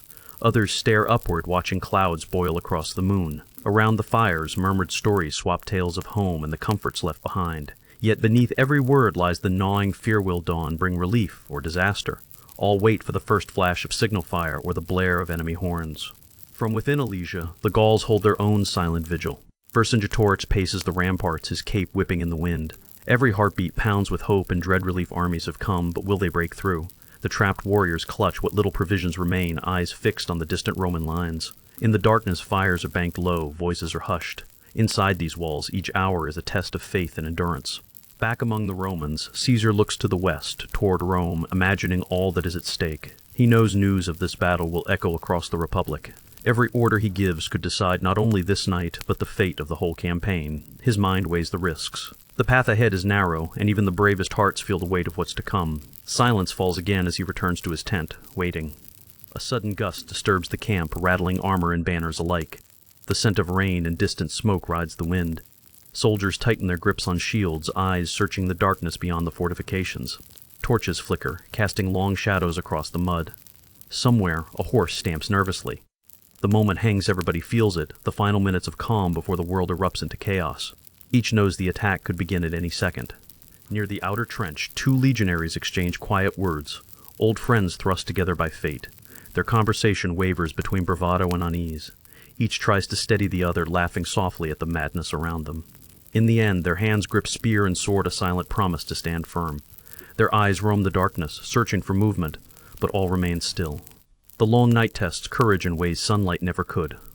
The Gallic relief armies grow bolder as the hours slip by. Scouts press ever closer to the Roman lines, searching for weaknesses. Distant horns sound again, their mournful notes drifting through the mist. Roman sentries stand rigid at the barricades, scanning the shadows for the first flicker of torchlight or glint of steel. The siege becomes a game of patience, nerves fraying with each passing moment as anticipation claws at every soul. Inside Caesar's command tent, the war council convenes. Maps are spread across the table, corners pinned with daggers. Tribunes trace possible attack routes with anxious fingers, debating strategy in low, urgent tones. Caesar listens, eyes narrowed, his presence binding his officers together. Decisions must be made, where to send reinforcements, where to expect the enemy thrust. The flickering lamplight underscores the urgency, the entire night shivers with suspense. Rain begins to fall, a slow and steady drumbeat on leather tents and armored shoulders. It soaks cloaks and churns the ground to mud, but no one complains. Every man is grateful for the distraction, the simple comfort of focusing on the elements rather than what lies ahead. Fingers drum shields nervously. Officers patrol the lines, offering quiet encouragement. Each Roman feels the impending storm as both threat and shield a veil between them and fate. The horses sense it too, nostrils flaring, hooves stamping impatiently in their pickets. Cavalrymen tend to their mounts, murmuring gentle words to calm their restless energy. Breathing in the charged air, they ready saddles and reins, knowing their moment will come. Night cloaks the world in uncertainty, but all preparations are made for the coming clash. In that hush, man and beast become brothers bound by tension, by hope, by the waiting. Around the fireless camps, food is shared in silence hardtack, broken, water sipped sparingly. The simplest meal takes on new meaning as uncertain hours drag on. Old hands teach nervous recruits how to hear danger in the quiet, to judge the distance of a footstep in mud. The lessons of experience are passed in whispers. Every sense strains, tasting the storm that approaches in the taste of cold bread and in the breathless night air. Beneath the walls of Alesia, Vercingetorix gathers his chiefs. Their faces are worn, eyes flickering with fatigue, but hope glows faintly. Messages have reached, them help is close. The Gauls' courage is buoyed by defiance, by determination to outlast their oppressors. Plans are made, desperate and wild, as they vow to endure one more night. The siege has pressed them to their limits, but their spirits smolder, unbroken in the dark. Roman lookouts, high upon the earthen walls, peer into the black. Their torches are shielded to avoid betraying positions. The silence grows oppressive, punctuated by the distant clatter of Gallic armor. In those shadowy spaces between fortifications, tension coils tight. A dropped pebble, a muffled cawfall are enough to make hearts skip. Each sentry wonders if this calm will soon shatter, unleashing the chaos that all fear. Slowly, the wind shifts and carries strange sound chanting, feet drumming the earth in the Gallic camps. The rhythms vibrate through the ground, a living signal that the enemy is gathering strength. The Romans exchange uneasy glances, reminded of the wild power that lies beyond their walls. Every veteran recalls old battles, the first cries of attack before dawn. Yet there is no paniconly sharpened focus, every man bracing for impact. A centurion tightens his cuirass, his hands working by memory. Around him, his cohort falls into a practiced silence. Every gesture, every word is measured, purposeful. He reviews the ground, marking every escape, every weak spot. Tonight, leadership is a matter of calm, of showing strength in the face of uncertainty. His presence becomes an anchor for those nearby, holding firm as the ring of tension draws tighter around them all. At the heart of the Roman fortifications, the standards flutter in the breeze, a reminder of duty, of home. Legionaries gaze at the emblems, recalling past victories and the promise of future glory. Their gazes harden with resolve. The cold air bites, and yet the spirit does not falter. They draw strength from each other, standing shoulder to shoulder. For all their differences, in this moment, they are one body, one will, waiting together. The moon emerges for a fleeting instant, illuminating the battlefield with ghostly light. The tortured ground ditches, walls, stake scasts, jagged shadows. For a moment, everything seems suspended, frozen in an uneasy truce. Both sides hesitate, each gauging the other from afar. The world feels emptied of sound except for the distant rumble that portends what is to come. Then the clouds return, and darkness settles again, spreading its heavy mantle. Inside a Roman tent, a young recruit trembles, clutching a letter from home. The words blur in his mind, mixing memory with fear. His bunkmate offers a steadying hand, a few quiet words. Together they listen to the muffled sounds outside, the world braced on the edge of conflict. In these fragile moments, courage is a shared thing, built one heartbeat at a time, handed back and forth in the shadows before the storm. The night wears on, each hour a minor battle of nerves. Roman sentries count the stars in the slow march of time. Distant howls rise wolves or warriors, it's hard to say. Yet still, the lines hold, every man steady, every heart drumming out the rhythm of patience and resolve. Uncertainty is a foe all its own. Time and again, soldiers glance toward Caesar's command post, drawing strength from the belief that he will guide them through. Alesia's trapped Gauls watch for signal fire shopping, praying for a message that their deliverers have pierced Rome's iron grip. Yet the only response is the cold wind and the distant laughter of a Roman patrol. Hunger gnaws at their hope, but desperation breeds its own kind of courage. Each hour of survival is a small victory. In the flickering gloom, leaders whisper promises of the coming dawn more night, they say. Relief is near. Caesar's staff passes among the ranks, offering words of reassurance. Officers remind every legionary this siege has beaten back Gaul's finest before and can do so again. Hopes are bolstered by memories of discipline and training, of the walls and ditches built with their own calloused hands. A sense of unity spreads quiet, steely, resilient. The night's fear becomes shared, resolve, transforming nerves into the hard certainty that they will not yield. Sudden thunder cracks across the fields, making every heart leap. Lightning reveals for an instant the maze of Roman works, their ingenuity, their stubborn presence. The rain redoubles, drenching armor and ground alike, muddying the world to a grim palette of iron and clay. Still, the Romans endure, finding purpose in hardship. Every drop is a reminder of their situation, of what must be overcome before victory or ruin finds them. Sentries report motion at the far edges, enemy shadows flickering and vanishing.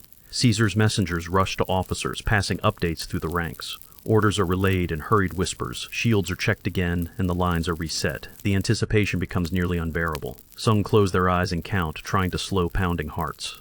Dawn is out there somewhere, hidden beyond the storm, but now the night belongs to fear and courage alike. Minutes stretch, each second echoing louder than the last. On both sides, archers knock arrows, grim fingers wrapped around bowstrings. The world shrinks to a single question: when will it begin? In the distance, drums sound, their muffled rhythm marching closer. The Romans steel themselves for impact, breathing deeply, hands steady and sure. All they can do now is trust in the walls, in their training, and in one another as the storm approaches. The first faint sunrise begins to pale the clouds, streaking the horizon behind the fortress. Both armies sense it. The time has come. Caesar emerges, armor glinting, and calls his captains to stand ready. From the Gallic side, horns trumpet a challenge. The calm shatters, swords are drawn. Every heartbeat rings with what is about to unfold.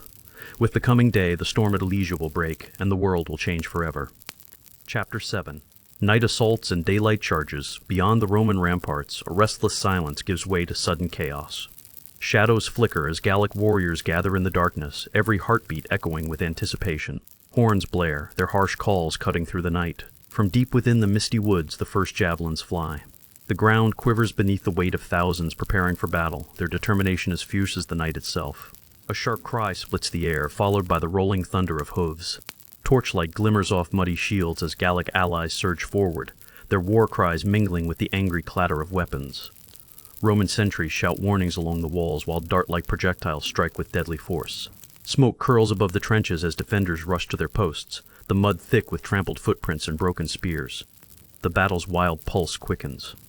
Shadows leap over ditches and barricades, and the Gallic assault crashes against the Roman outer walls. Trumpets shriek in alarm, drowning the urgent orders of centurions. Arrows whistle through the night, embedding themselves in shields and soft earth. Under the unstable torchlight, men slip and stumble in the soaking mud. All around, the hiss of missiles and the anguished groans of wounded fighters fill the churning gloom. The attacking warriors form wedge-shaped columns and hurl themselves at the wooden palisades. Their shields clatter and swords spark against the iron bolts of the fortifications. Roman defenders fighting sleep and fear return fire with stones and stakes. The night is alive with movementa. Desperate push and pull, attack and counterattack. Overhead, a gusty wind carries smoke and shouts into the sky, blurring the lines between friend and foe. Suddenly, the sky brightens as oil-soaked torches arc over the walls, igniting bursts of angry light. Flames shimmer across helmets and soak into the mud. The Gauls press forward, boots squelching in muck, their determination hardened by defeat's threat. Inside the Roman lines, wounded men groan and call for aid, their cries mingling with the clatter of armor. In the darkness, even brief silences feel heavy, pregnant with fear and courage. The relentless pounding continues as ladders rise against ramparts, and pairs of warriors begin their daring climbs. Javelins find their mark with heavy thuds. Roman soldiers, faces slick with sweat and grime, brace for hand-to-hand combat. Sparks fly where swords ring on shields, each strike louder than the last. Somewhere nearby, a cavalryman's horse rears and whinnies, its panic echoing through the haze. The air tastes of iron, earth, and desperation. As dawn threatens the starlit sky, exhaustion drags at arms and legs. Groaning, the Gauls pull back for a moment, regrouping in trenches littered with debris. The Romans quickly repair battered sections of wall, patching holes with whatever they can find. Both sides are bloodied, drained, but fierce resolve remains. Dawn's pale light paints ghostly shapes across the fields as leaders shout, marshaling their warriors for another round. Then sunlight breaks through the clouds' golden beams, slicing away the gloom. Daylight uncovers battered defenses and fallen bodies, but offers no rest. The Gallic allies, restless and enraged by the long night, rally for another assault. Drums thud and banners ripple. Among them rides a chieftain, urging his cavalry onward. The earth trembles with renewed fury as horns again blare, signaling a fresh wave of violence beneath the blazing sky. Now, fierce war cries fill the air. Cavalrymen thunder forward, their hooves sending mud flying. Infantry form up, shields raised, spears bristling in tight ranks. The Roman lines, battered yet unbroken, brace along the ramparts. Centurions walk the parapets, calling out encouragement. A rain of javelins showers the defenders, their points gleaming in the morning sun. Horses scream, men shout, and the symphony of battle plays on, relentless and wild. From the decked ramparts, defenders peer down as Gauls surge forward, slipping and sliding as they struggle against the rising sun. The cries of the wounded echo across fields churned into rivers of mud. Roman archers loose their arrows in steady volleys. The Gauls reply with sling stones and bolts. Every inch of ground is contested. The sheer noise and confusion cloak the field in a dizzying storm, making every heartbeat feel precarious. Close to the walls, the mud churns into a thick, sucking morass. Warriors crash into sharpened stakes, some stumbling and falling, others vaulting over with desperate agility. Spears glance off helmets and vanish into the muck. The air is thick with the smell of sweat, smoke, and fear. Roman soldiers, senses sharpened by danger, fight in machine-like unity. Yet for every failed attempt, the Gallic determination hardens, ready for another charge. Flaming missiles arc above the siege lines, crashing behind the Roman barricades and sending flames licking across wooden structures. Smoke swirls between ranks, obscuring vision and stinging eyes. Yet in the glowing haze, leaders on both sides push their men harder. A shield wall weathers the storm, buckling but not breaking. The drums of war do not pause. For every Roman command, a Gallic answer shouted with raw fury rattles across the chaos. Meanwhile, along the outer trenches, small bands of Gauls try to sneak through the maze of hidden pits and spikes. They crawl through mud and under tanglefoot vines, only to be met by Roman scouts. Whispers turn quickly to shouts. Skirmishes erupt in cramped, shadowy corners. Steel glints and blood spatters. In every thicket and trench, the contest rages quietly but fiercely, another layer in the tapestry of battle unraveling with the day. The sun climbs higher, casting harsh light on tired faces and battered armor. Gallic cavalry regroup after every failed assault, their mounts flecked with mud. Roman standards gleam above the wall, symbols of defiance and resolve. A shouted order cuts through the din, a countercharge. Roman cohorts spill through hidden gates, clashing with enemy riders in a blur of red cloaks and bronze. The fighting grows even more desperate under the unyielding eye of the sun. Javelins whistle and thud into wet earth. Armor rings and buckles. In the chaos, the cries of the wounded seem to rise above the rest, shouting for water, friends, help, or mercy. Roman medics work swiftly behind the lines, binding wounds and dragging their comrades to safety. Gallic priests chant and urge their warriors forward, seeking courage from the old gods. Even amid the carnage, moments of compassion flicker briefly before being swept away by the tide of violence. Suddenly, a lull brief and uncertain, like the hush before a storm. Both sides take precious seconds to regroup. The mud is churned to a froth, bodies and shields scattered everywhere. Sentries scan the horizon for the next onslaught. In this rare silence, crows call out across the field, and the acrid scent of burned wood drifts on the wind. Breath comes in ragged gasps. For many, hope and dread are almost indistinguishable now. Then, without warning, another alarm rings out. The earth shakes as fresh bands of Gauls appear, running full tilt across the field. Their shields flash in the sun, painted with wild animals and ancient runes. Roman catapults creak into action, sending stones crashing through tight formations. The ground jumps as projectiles land with crushing force. Mud flies high and men duck for cover. To survive, both sides must adapt every second, matching strength with frantic cunning. Smoke clouds return, swirling as the sun heats the battlefield. Night's cool promise is long gone, replaced by suffocating heat. Some warriors fight in a daze, their minds battered by exhaustion and terror. Still, orders are shouted from the ramparts, keeping hope alive in tired ranks. For the Gauls, each charge is both a risk and a prayer. For the Romans, every minute repulsed is a fragile triumph, gained only with sweat and blood. High atop the battered walls, standard-bearers wave banners with numbed arms. Trumpets sound a warning, announcing an incoming cavalry charge. Dust and cries swirl together as hooves thunder, striking mud and splashing rising pools of water. Roman pila fly out, piercing armor and felling riders. Some break through, clashing with defenders in wild melee. Swords ring, shields splinter, and all around, the battle rages at fever pitch, blind to mercy or reason. Near the trenches, Gauls with axes hack at wooden barriers, while their comrades use shields to cover engineers. The Romans fight with brutal precision, throwing stones and thrusting with short swords. Muddy water soaks every on and o one can move without slipping or sliding. Above, vultures circle, watching and waiting. Each moment stretches into eternity. The noise is overwhelming, metal on metal, the clamor of battle, the raw shouts of men locked in struggle. Even in the midst of carnage, small acts of defiance shine. A Roman officer lifts a fallen comrade's shield, rallying nearby soldiers to stand their ground. Across the field, a Gallic warrior, wounded but upright, strikes his spear against his shield, rallying his tribe. Trumpets and horns clash in discordant echoes, trying to impose order on chaos. Each side clings to hope of relief, of breakthrough, of outlasting the enemy through sheer endurance and grit. Afternoon stretches on, the sun pitiless and high. Sweat stings the eyes of every fighter. Shields are pitted, armor bruised, archers' bows creak in the humidity as arrows hiss into packed formations. The Romans shout warnings, their voices hoarse with effort. New waves of Gauls surge in, undeterred by the sight of broken lines before them. Battle calls still rise, insistent and raw, undampened by the mounting toll. The siege is a test of minds as much as steel. Somewhere near the thickest fighting, a Gallic chieftain falls. His warriors howl in grief and rage, rallying around their flag. The Romans, sensing weakness, hurl stones and darts, desperate to widen the breach. A short lull follows a breath between storms. Both sides dig in, exchanging furious glances and exhausted snarls. In those brief moments, grief and determination burn alongside the flames still guttering across the broken earth. The battered field grows slick with rain as a sudden shower falls. Mud deepens, turning every motion into a challenge. But neither side withdraws. Arrows and javelins arc through sheets of water, shields glisten, boots squelch, and voices are dampened but not stilled. In this storm, the clash of bronze and iron continues without pause. Each flash of lightning reveals terrified, determined facesmen who know that tonight only one side can claim victory. Evening approaches, and the fighting slows, though never quite ceases. Broken ranks shamble back to makeshift shelters for food, bandages, and breath.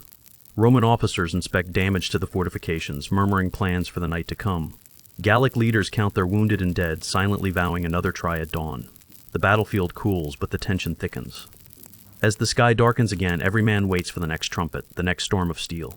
For a moment at sunset, silence blankets the field. The only sound is the drip of water and the quiet groans of the hurt.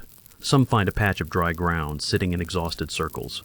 Others sharpen weapons or say quiet prayers to distant gods. Each side lights small fires, their flickering glow battling the approaching night. Every ember carries a promise. As long as the siege lasts, so will their courage, though fear hangs heavy in the smoky dusk. All night, the wounded toss and turn, haunted by sights and sounds of battle. Guards patrol the ramparts, peering into the shifting shadows for signs of another attack. The Romans repair barricades, making ready for morning. In the Gaulish camp, leaders plan, voices hush to keep hope alive. For now, exhaustion is the only respite. But everyone knows, as soon as the trumpet sounds again, the struggle will blaze back to life. In the hours before dawn, mist curls low along the trenches, obscuring footprints and scars left from earlier fights. The earth, soaked and battered, seems to hold its breath. Soldiers on both sides draw close to their fires, hunched against chill and fatigue. Preparations begin anew, rows sorted, shields mended, plans whispered. The struggle is not finished. With each slow moment, determination hardens for the next assault when light returns. As day breaks again, there is a sense of grim routine. Horns sound and men shake off sleep, muscles aching, nerves frayed from days and nights of conflict. War paint is reapplied, banners lifted. The Romans redouble their vigilance, eyes fixed on the battered horizon. The Gauls form up one more time, shouting defiance into the rising wind. Another day, another test. The siege's cycle begins anew under the endless churn of hope and violence. Through the chaos of night and fury of daylight, every man left standing carries the scars of battle. The mud, smoke, and noise shape memories that will haunt dreams for years to come. Yet beneath it all, an ancient resilience persists, the knowledge that struggle itself forges courage. At Alesia, every charge and every defense is another note in a harsh, unending symphony, a testament to endurance, desperate hope, and the will to survive. Chapter 8. Turning the Tide. The air quivers with tension as Gaulish warriors slam against the Roman line, battle cries echoing through swirling smoke. Roman shields rattle under relentless blows, boots grind into soaked earth, and exhaustion pulls at every limb. Faces are streaked with dirt and sweat, eyes wild with desperation. The defenders can sense the line buckling, wavering, only moments from shattering beneath sheer force. Julius Caesar moves along the embattled line, his cloak snapping in the wind. His presence is a spark among the weary. Words are few sharp commands, promises, urgent encouragement. The soldiers feel his will drive into their bones, steadying wavering hearts. Determination flares like torchlight in the dusk. For an instant, shield by shield, the Romans push back, lifting battered arms as one. A centurion falls, wounded and gasping, yet orders still thunder from his lips. Close by, a young soldier's grip falters, but he sees Caesar's glance cold, unwavering. He steadies himself, shouting to those near him, rallying with raw defiance. All around, faces catch the fire of resolve, each man choosing to stand when surrender tempts most of all. The tide of fear slows, then turns. Gaulish warriors sense the teetering line, pressing with savage eagerness. Spears arc overhead, shields lock tighter. The Romans close ranks, forming an unbreakable wall of iron and muscle. Caesar orders fresh reserves into the breach, their arrival like a flood against a weakening dam. The defenders roar, channeling every ounce of strength they have left. The enemy's advance suddenly stalls, hesitation spreading among them. Through swirling mud and dust, Caesar's eyes sweep the battlefield, measuring every heartbeat, every gasp. A signal flashes a scarlet crest high above the battered centurions. He rides closer to the breaking point, his voice cutting through chaos. The tide must shift. The line cannot break. In this instant, his iron will becomes the anchor and lifeline for all who surround him, no matter how bleak the odds. The defenders are pushed to the edge, hands numbed by the weight of sword and shield. Grits of fear course through the ranks, but Caesar's presence is like a steel rod braced against the wind. His words remind the Romans of their discipline, their victories, their cause. The tide begins to slow, eyes sharpen, a spark of hope glimmers. Against the storm, the defenders steady their breath for the next assault. The ground shakes under charging Gaulish feet. For a heartbeat, the Roman wall bends inward. Then Caesar's horse gallops along the linea, living symbol of resolve. Grapple flies, men shout. Exhausted arms redouble their efforts. Each defender locks eyes, silently promising not to yield. The roar of the attackers falters as determination takes root once more in the Roman line, their unity hardening into something unbreakable. Somewhere in the chaos, a young soldier's shield splinters, nearly dropping him to his knees. But the man at his side braces him, refusing to let a gap open. Teeth are gritted, muscles ache, but they remind each other. This is the critical moment, their last, best stand. Relentless Gaulish attacks break like tide on rock. The line, so close to collapse, grows solid again. Strength returns from shared resolve. A quick-thinking tribune spots a vulnerable gap and plugs it with reserves just as a howl of Gaulish warriors surges forward. Caesar's commands are heard through the clatterous shield wall there, support here. Leaders among the defenders echo orders, voices sharpened by desperation and faith. Every movement matters. Even wounded soldiers crawl to fill the spaces, determined to hold. The moment teeters and steadies. Ceaseless attacks test body and spirit. Sweat pours into eyes, hands tremble from fatigue, yet not a single defender breaks rank. Caesar is a constant, ever watchful, his expectations written plainly on his face. No magic, only grit and training. Each Roman, from fresh recruit to battered veteran, draws strength not just from their commander but from each other, creating a barrier the enemy cannot pierce. Shield edges gleam with fresh dents, swords chip with every desperate clash. Amid the noise, Caesar finds a moment to speak to a cluster of wavering men. His voice is low, deliberate, calm, reminding them of the honor and endurance, the victory that lies in refusing to fall. Reassured, the soldiers stand taller, their eyes harden, and the air thickens with the renewed conviction to fight as one. All around, defenders fight with a mixture of terror and exhilaration. The Gauls sense the moment wavering, redoubling their assault, but find themselves repelled by an invisible forced refusal of the Roman line to yield. Caesar's presence has rebuilt brittle resolve. Each defender stands as part of a living wall bound to those beside him. Gradually, the frantic pace subsides, replaced by a grim, unrelenting steadiness.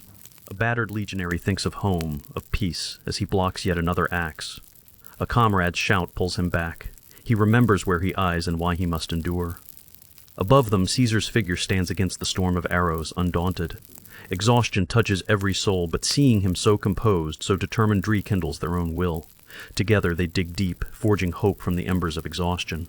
Caesar knows that moments like this decide history. Sensing the Gauls faltering, he issues a command measured but fierce. The Romans counterattack in disciplined waves, pushing the attackers back a step at a time. The grind of sword on shield keeps time with pounding hearts. Every inch retaken is a victory of courage over fear. In the thick of battle, it is willpower that determines the shape of the day. As night falls, torches flare along the Roman line, casting sharp shadows. The defenders fight on with renewed energy. Every light is a symbol of promise that their resolve will not flicker out. Caesar moves among them, nodding approval, offering a word or a look. With every gesture, confidence grows stronger than doubt. What once seemed certain defeat is now only an old fear, slowly fading in the dark. Victory is not yet won, and the night is thick with uncertainty. But as the latest Gaulish assault ebbs, the defenders do not crumble. They lean into Caesar's faith in them, recalling past triumphs and defeats faced together. The men at the front catch their breath, back straightening, eyes scanning the line for weakness. In every heartbeat, they feel the balance of fate poised, and for the first time, hope. Silence falls for a moment between furious assaults. The Roman line stands, battered but unbowed, boots planted deep in the sodden ground. Caesar, breathing hard beside his men, recognizes the look of warriors who will not yield. Exhaustion becomes stubbornness, a pledge. Across ruined earth, even the Gauls hesitate, uncertain if they can break such fierce determination. The worst may be over for now. Through exhaustion, the battered faces of the Romans draw together, eyes hard with a unity that only battle can forge. Each silent glance is a vow that they will not fail one another, not while Caesar believes. Every man is tested, every sinew stretched. Still, they survive, infusing each moment with a shared promise to hold firm, to fight on, to meet the storm shoulder to shoulder until the end. As the storm breaks overhead, rain pelts armor and faces alike. Mud sucks at sandals, but defenders press closer, letting the torrent wash away blood and sweat. Gaulish drums thunder menacingly, yet the Romans' answer is the unyielding drum of shields. With a hoarse cheer, the line surges forward, reclaiming lost ground. Caesar's will unyielding, unbreakably animates them all, driving despair away like a receding tide. Another Gaulish attack hammers into the Roman defenses. The line recoils, bows, but does not break. Caesar signals his cavalry to sweep the flank, shifting the pressure just enough. The danger passes. Cheers ripple through the Roman ranks, relief and disbelief intermingled. Shoulders straighten, hope seeps back in. The night is darker, but the defending line is brighter than ever, their courage rekindled anew by each close escape. When the next assault comes, the Romans meet it with a roar horse, cracked but shaped by defiance. Caesar's standard, battered but upright, seems to glow amid flickering torchlight. The defenders press together, a moving wall of shields and determination. Bones ache and lungs burn, but each man sees his struggle reflected in those beside him. Out of chaos, order reigns again, the Roman line alive with unconquerable will. A moment's panic flickers through the ranks, quickly crushed by a sergeant's fierce command. Caesar's lieutenants ride up, voices steady and sure, restoring order. Wounded are dragged behind the lines, fresh soldiers step into the breach. Every man senses what is at stake, a survival crafted from persistence, grit, and faith in their leader. The Roman line, once perilously thin, thickens with new strength drawn from unity. As dawn hints on the horizon, the defenders sense a subtle shift. No longer are they simply holding on. They are regaining the ground of hope. Caesar, gazing across the battered field, nods to his officers. Tough decisions and quick thinking through the darkness are paying off. The worst of exhaustion now fades into memory. Fresh determination flows like morning light, illuminating the battered but unbeaten Roman faces. With each passing hour, the defenders' rhythm grows steadier. Caesar's commands are clear, inspiring a tired but unwavering discipline. The Gauls, expecting easy victory, begin to falter. Their attacks are now met by Roman shields with rising confidence. Little by little, the feeling of desperation gives way to belief. Even the wounded, encouraged by the resilience around them, find new strength to stand in the line once more. The Roman war machines, battered but functional, begin to hurl fresh barrages at the attackers. Gaulish courage wavers beneath this dual storm. Amid roars and chaos, the defenders sense that the tide, at last, is turning. Caesar moves among his men, sharing in their exhaustion, their hope, their every small triumph. The unity forged through hardship now shines brighter than any armor reflecting the storm's orange light. A sudden shout enemy horsemen break through a weak point, threatening disaster. Caesar reacts instantly, sending reserves plunging into the breach. Grit, quick thinking, and iron discipline plug the gap before panic can cascade. As the chaos ebbs, cheers flood the line. Courage, inspired by their commander's decisiveness, makes even the fearful bold. In each crisis, Caesar's leadership becomes the lifeline that binds battered spirits together. Blood and thunder fill the hours. Back and forth the lines sway, no inch given lightly. Caesar's men, battered yet unbroken, fight as much for him as for Rome. Their eyes meet his grim, exhausted but fiercely alive.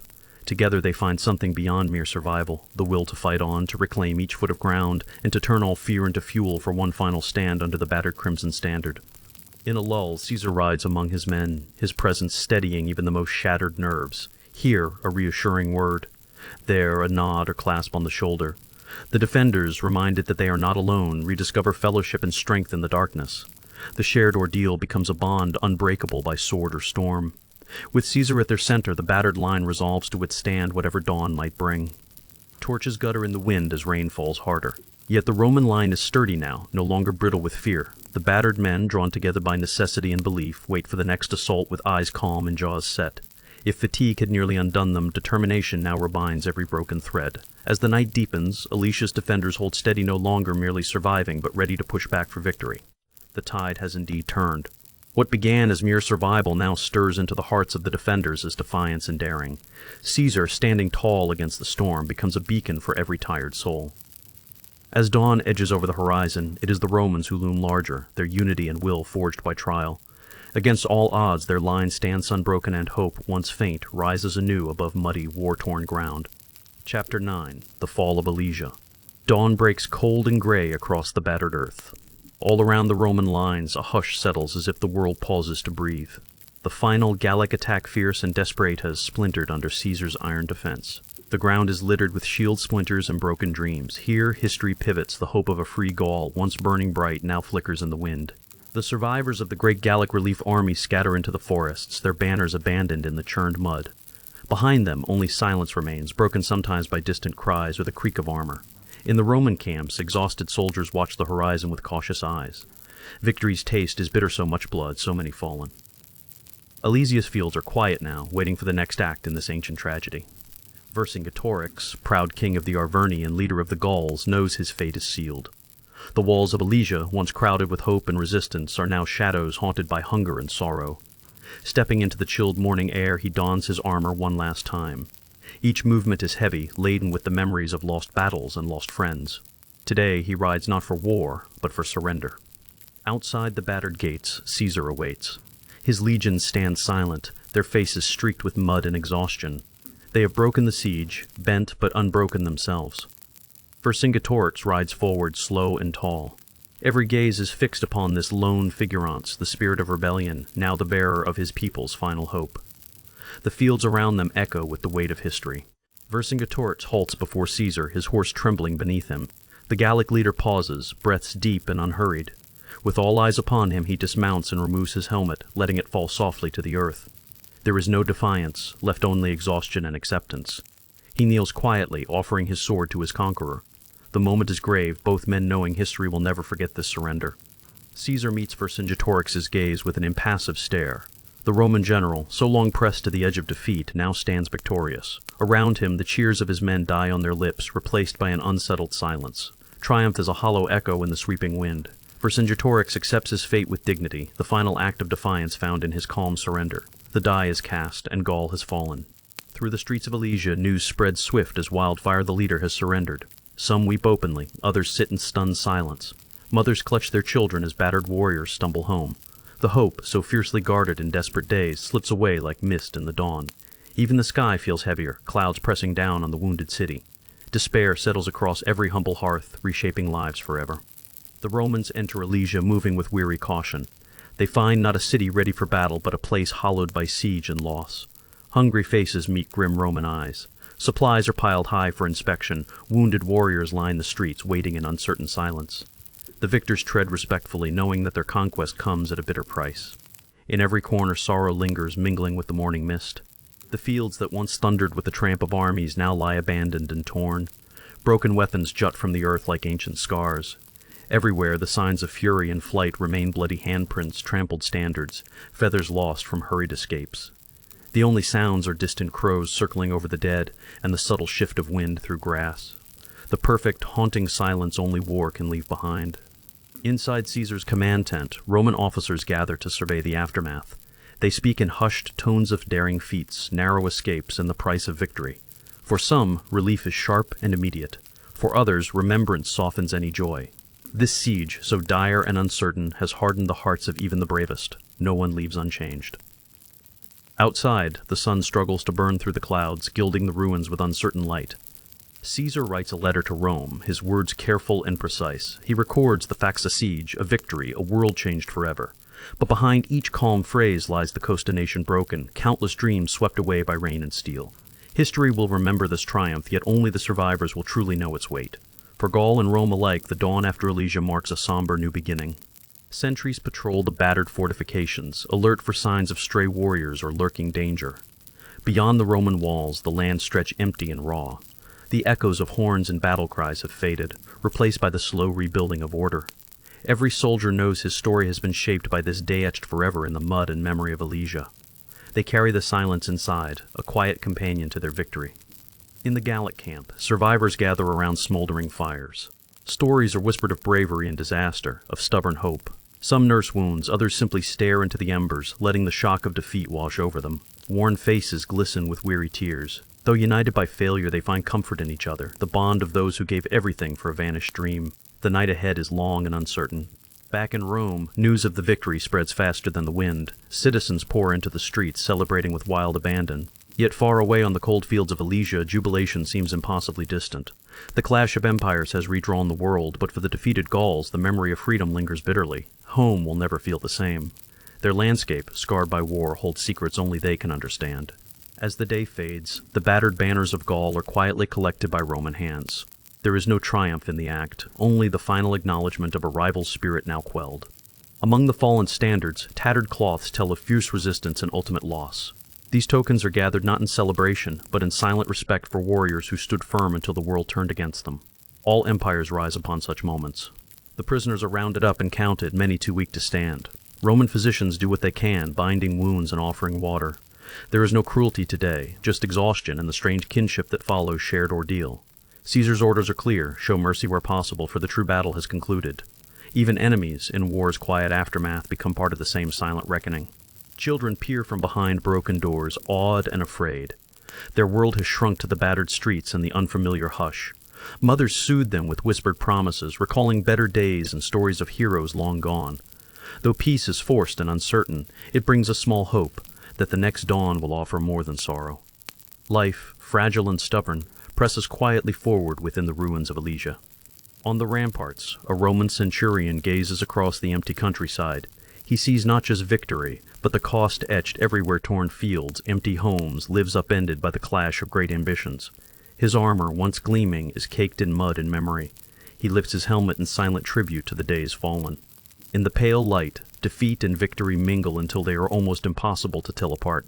The Gaulish nobles, proud yet beaten, are brought before Caesar. Their faces are solemn, their voices hushed. Some offer words of peace, others simply remain silent, granting Caesar's authority with the last of their dignity. Though the great council fires of Gaul are now cold ashes, their traditions and stories live on in quieter forms folded into the shadows of Roman rule. Struggle ebbs, but memory lingers. In the twilight, the Roman soldiers finally ease their weapons to the ground. For a brief moment, the world feels gentle, again a world before trumpets and terror, filled with the ordinary sounds of tired men cleaning armor and sharing bread. Laughter is scarce, but not gone. Beneath the surface of grief and fatigue, the current of life stirs and hope rise subtle and slow, yet stubborn as ever beneath the clouded sky. Vercingetorix is led away in chains, his head unbowed. He glances back at the land he fought so hard to free. The journey ahead is unknown, and the fate that awaits him in Rome is darker still. Yet there is a strange pride in his bearing. He has not vanished, only changed. In the quiet footsteps of defeat, the legend of Vercingetorix begins to grow, fed by the tears and stories of his people. Night falls over Alesia, calm at last. Fires burn low, casting flickering shadows across the broken ramparts. Here and there, a soldier's quiet song floats on the wind, a lullaby, a prayer, a farewell. Under the mournful sky, both victors and vanquished lie side by side, united in the need for rest. The war is over, its memory already fading into the murmur of dreams. Sleep brings uneasy peace. Beneath the surface, life stirs anew. Farmers return to ruined fields, searching for what remains. Children play between scorched walls, their laughter tinged with wonder and confusion. The scars of war cannot be erased, but the rhythm of seasons continues. Each sunrise is a quiet act of hope, a promise that healing, though slow, is possible. Alesia, battered but unbroken, prepares for the long work of becoming whole again. In the months that follow, Caesar's victory is celebrated in stone and memory. Monuments rise, carved with names and feats meant to outlast the dust of battle. Yet for those who live through the siege, the whispers of loss never fade. Songs are sung in secret, stories passed down through quiet generations. The spirit of Alesia, defeated but not destroyed, flows onward like a distant river beneath the watchful stars. The tale of Alesia becomes legend spoken in Roman forums, sung in Gallic homes. Each version holds its own truth: the courage of resistance, the force of fate, the mystery of how lives can be changed forever in a single dawn. As years pass, the muddy fields green over, but the memories grow sharper. History remembers both victors and the vanquished, for every ending marks the beginning of another story. The moon rises over the lonely city, lighting the scars upon the land. A soft wind stirs banners that no longer bear a nation's pride. In every corner, remnants of firelight and shadow mark where hope once burned brightest. The fall of Alesia lingers in the stillness its lesson, a silent echo through centuries. By morning, only the earth remains to remember both violence and the stubborn endurance of the human heart. As Alesia slips into history, the world keeps turning. The rivers run as they always have, carving slow paths through stone and memory. People rebuild, laws change, children grow. Yet in dream sand, in stories told quietly as the candles burn low, the ghosts of that siege march on. With each new dawn, the sorrow and pride of Alesia blend into the lives of those who come after, shaping futures unknown. Far away in Rome, Caesar's name swells in legend. But in Gaul, mothers tuck their children in and whisper of the fallen heroes whose courage will never be forgotten. History weighs heavy, but hope is lighter. It floats atop suffering and becomes the breath of another day. In every home where a story is told, the spirit of Alesia is kept alive, outlasting empires and the passage of time itself.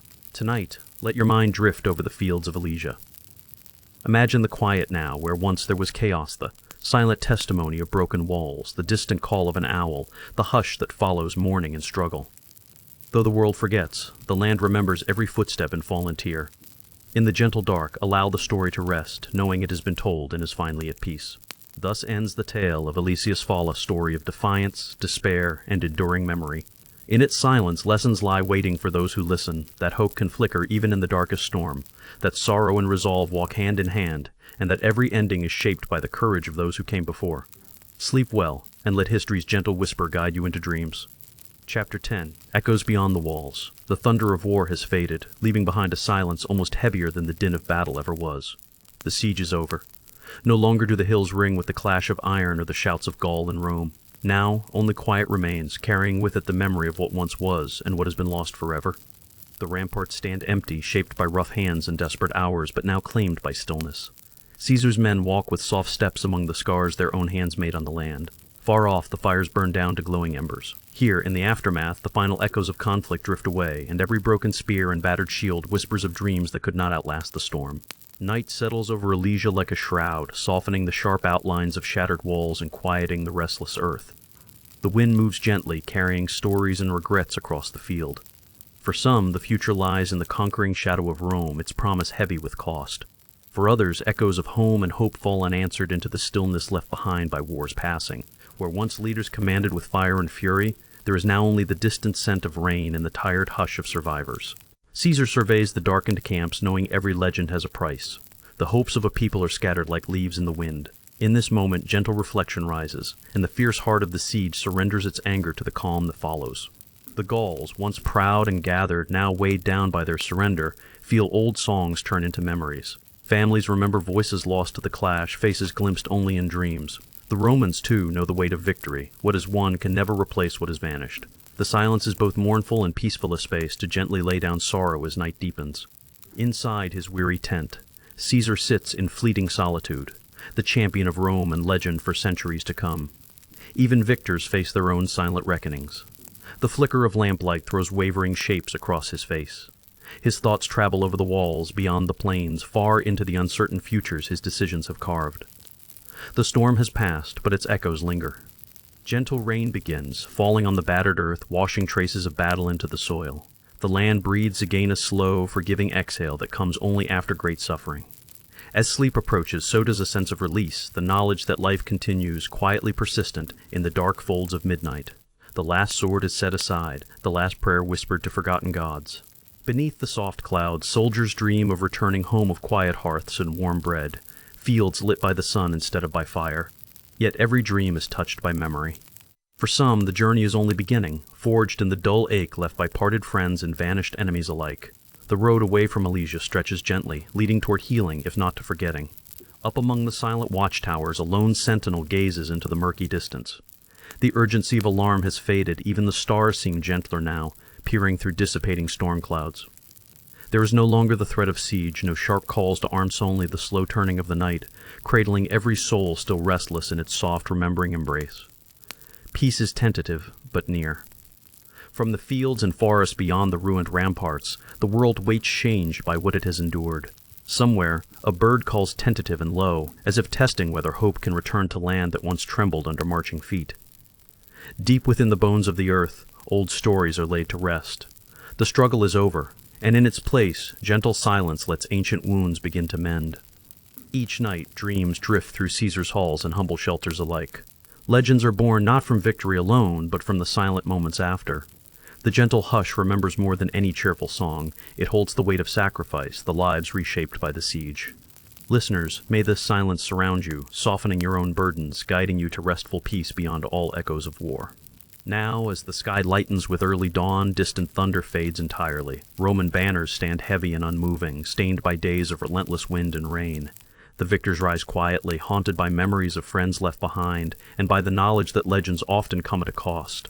May your heart rest gently with theirs, safe within these moments of calm reflection and healing pause. Tonight, let the past dissolve like mist beneath the stars. Picture the rolling hills, grass finally untrampled, soft and green again. In every forgotten valley, stories sleep beneath the soilsome glorious, some filled with longing. May the silence that follows be kind, wrapping all wounds in cool night air. As you listen, feel the weight of battle slip silently from your shoulders, replaced by tranquility. Histories are written in the hush after the storm. Alicia's stones remember footsteps fading, shouts now whispers lost to the wind. The moon hangs high, a patient witness to all suffering and all peace. Tonight, let every memory be gentled by time. Close your eyes and let the world of ancient war recede, its echoes softened by the promise of a gentler tomorrow, carried softly into restful sleep. The break of siege forges new beginnings, quiet yet profound. No longer do flames lick the night sky or fear stir the pulse of every heart. Instead, stillness and a place for hope to take root again. Imagine wandering these silent fields, the world paused in reflection, every mark of struggle now cradled by the lull of night. Here, healing is possible, and every spirit finds a place to rest. Even the river runs softer now, its waters calm where once they carried the wounded and the weary. The land listens as dreams and sorrows blend and fade. Let your thoughts drift over the rolling hills, following the timid light as it edges away the dark. Tonight, you are a gentle witness to the end of strife, a traveler welcomed by peace, enfolded in the hush of ancient, forgiving earth. Let your breathing slow, joining the rhythm of the world at peace. Imagine the battered shields stacked quietly in forgotten corners, helmets laid aside, dust settling on them at last. The siege is a story now, nothing more its weight eased by the gentleness of a world finally free to dream again. Rest here a while, warm in silence, as echoes retreat into the distance, replaced by the welcome of sleep. Night after victory is never as bright as legend claims. It hums with absence and the slow knitting of wounds. In the hush left behind, the soul finds its way home, guided by starlight and the soft pulse of memory. May your own journey, tonight, follow this forgiving path, leaving behind the clash and sorrow, moving instead toward the quiet shelter carved by courage and time's gentle hands. Listen. The wind in the grass is the only song now, telling of stillness restored. Every tempest leaves gentle calm in its wake. Imagine each fear and worry brought by the day swept far away, replaced by the whisper of peace settling over all that was fought for. May your heart be lightened as you listen, carried by the soft rhythms of old stories coming to their gentle close. Now, beneath the spreading sky, warriors lay down not only their arms, but also the weight of memory. Tomorrow will bring new battle-soft rebuilding, of learning, of quietly enduring. But tonight, the siege's tumult ebbs away, replaced by a deeper silence. May you find comfort in this stillness, your own troubles set aside, as you are carried ever further away from the noise of battle into gentle sleep. The fortress of Elysia is quiet at last. Moss will reclaim the stones, and wildflowers will soon soften the scars of war. In these moments, let the past drift peacefully away. Listen to the hush that carries every pain into the slow river of forgetting. As memories grow faint, let each breath bring you a little nearer to rest, and each heartbeat echo with the peace that follows patience and endurance. Caesar's name will linger for centuries, echoing through marble halls and whispered legends. Yet in this hour, his legend is but another ripple lost in the vast pool of human yearning. Sleep now, knowing that every age has both battle and quiet, both glory and humility.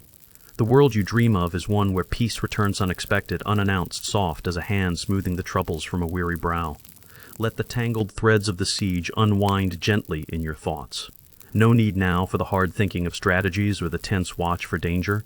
Instead, a surrender to calm. As you rest, imagine old wounds gradually closing, hearts turning quietly back to wonder. The turmoil of Elysia, once deafening, now fades to nothing more than the quiet hush of a world healed by slumber and tender reflection. This is the hour when all but memory sleeps. Through open doors and tired fields, gentle peace arrives, settling on every brow warrior and dreamer alike. May your own heart join this restful silence, freed from every burden, carried on the slow, healing tide of night. The walls no longer keep anyone in or out. The journey now is inward, into tranquil spaces filled only with warmth and hope. In the spaces left behind by war, nature returns swiftly, grass covering scars, dawn promising brighter days. The legend endures, but the story of Elysia becomes gentler, washed in the calm that follows rain. Let your worries rest among these silent ruins, and surrender to dreams softer than silk. Each breath a step away from turmoil, each heartbeat a quiet drum guiding you ever deeper into restful sleep. Now, at the journey's end, find gratitude for all that has been overcome. Imagine wandering the empty camp where every shadow is peaceful and every memory is soothed. Night brings absolution. As stars bloom overhead, let their quiet light ease any ghosts of fear. Drift gently now, with the comfort of ancient stories told and old storms faded, held in the gentle hands of forgiveness and hope. In the moon's soft glow, the walls of Elysia are no longer barriers but markers of resilience and change.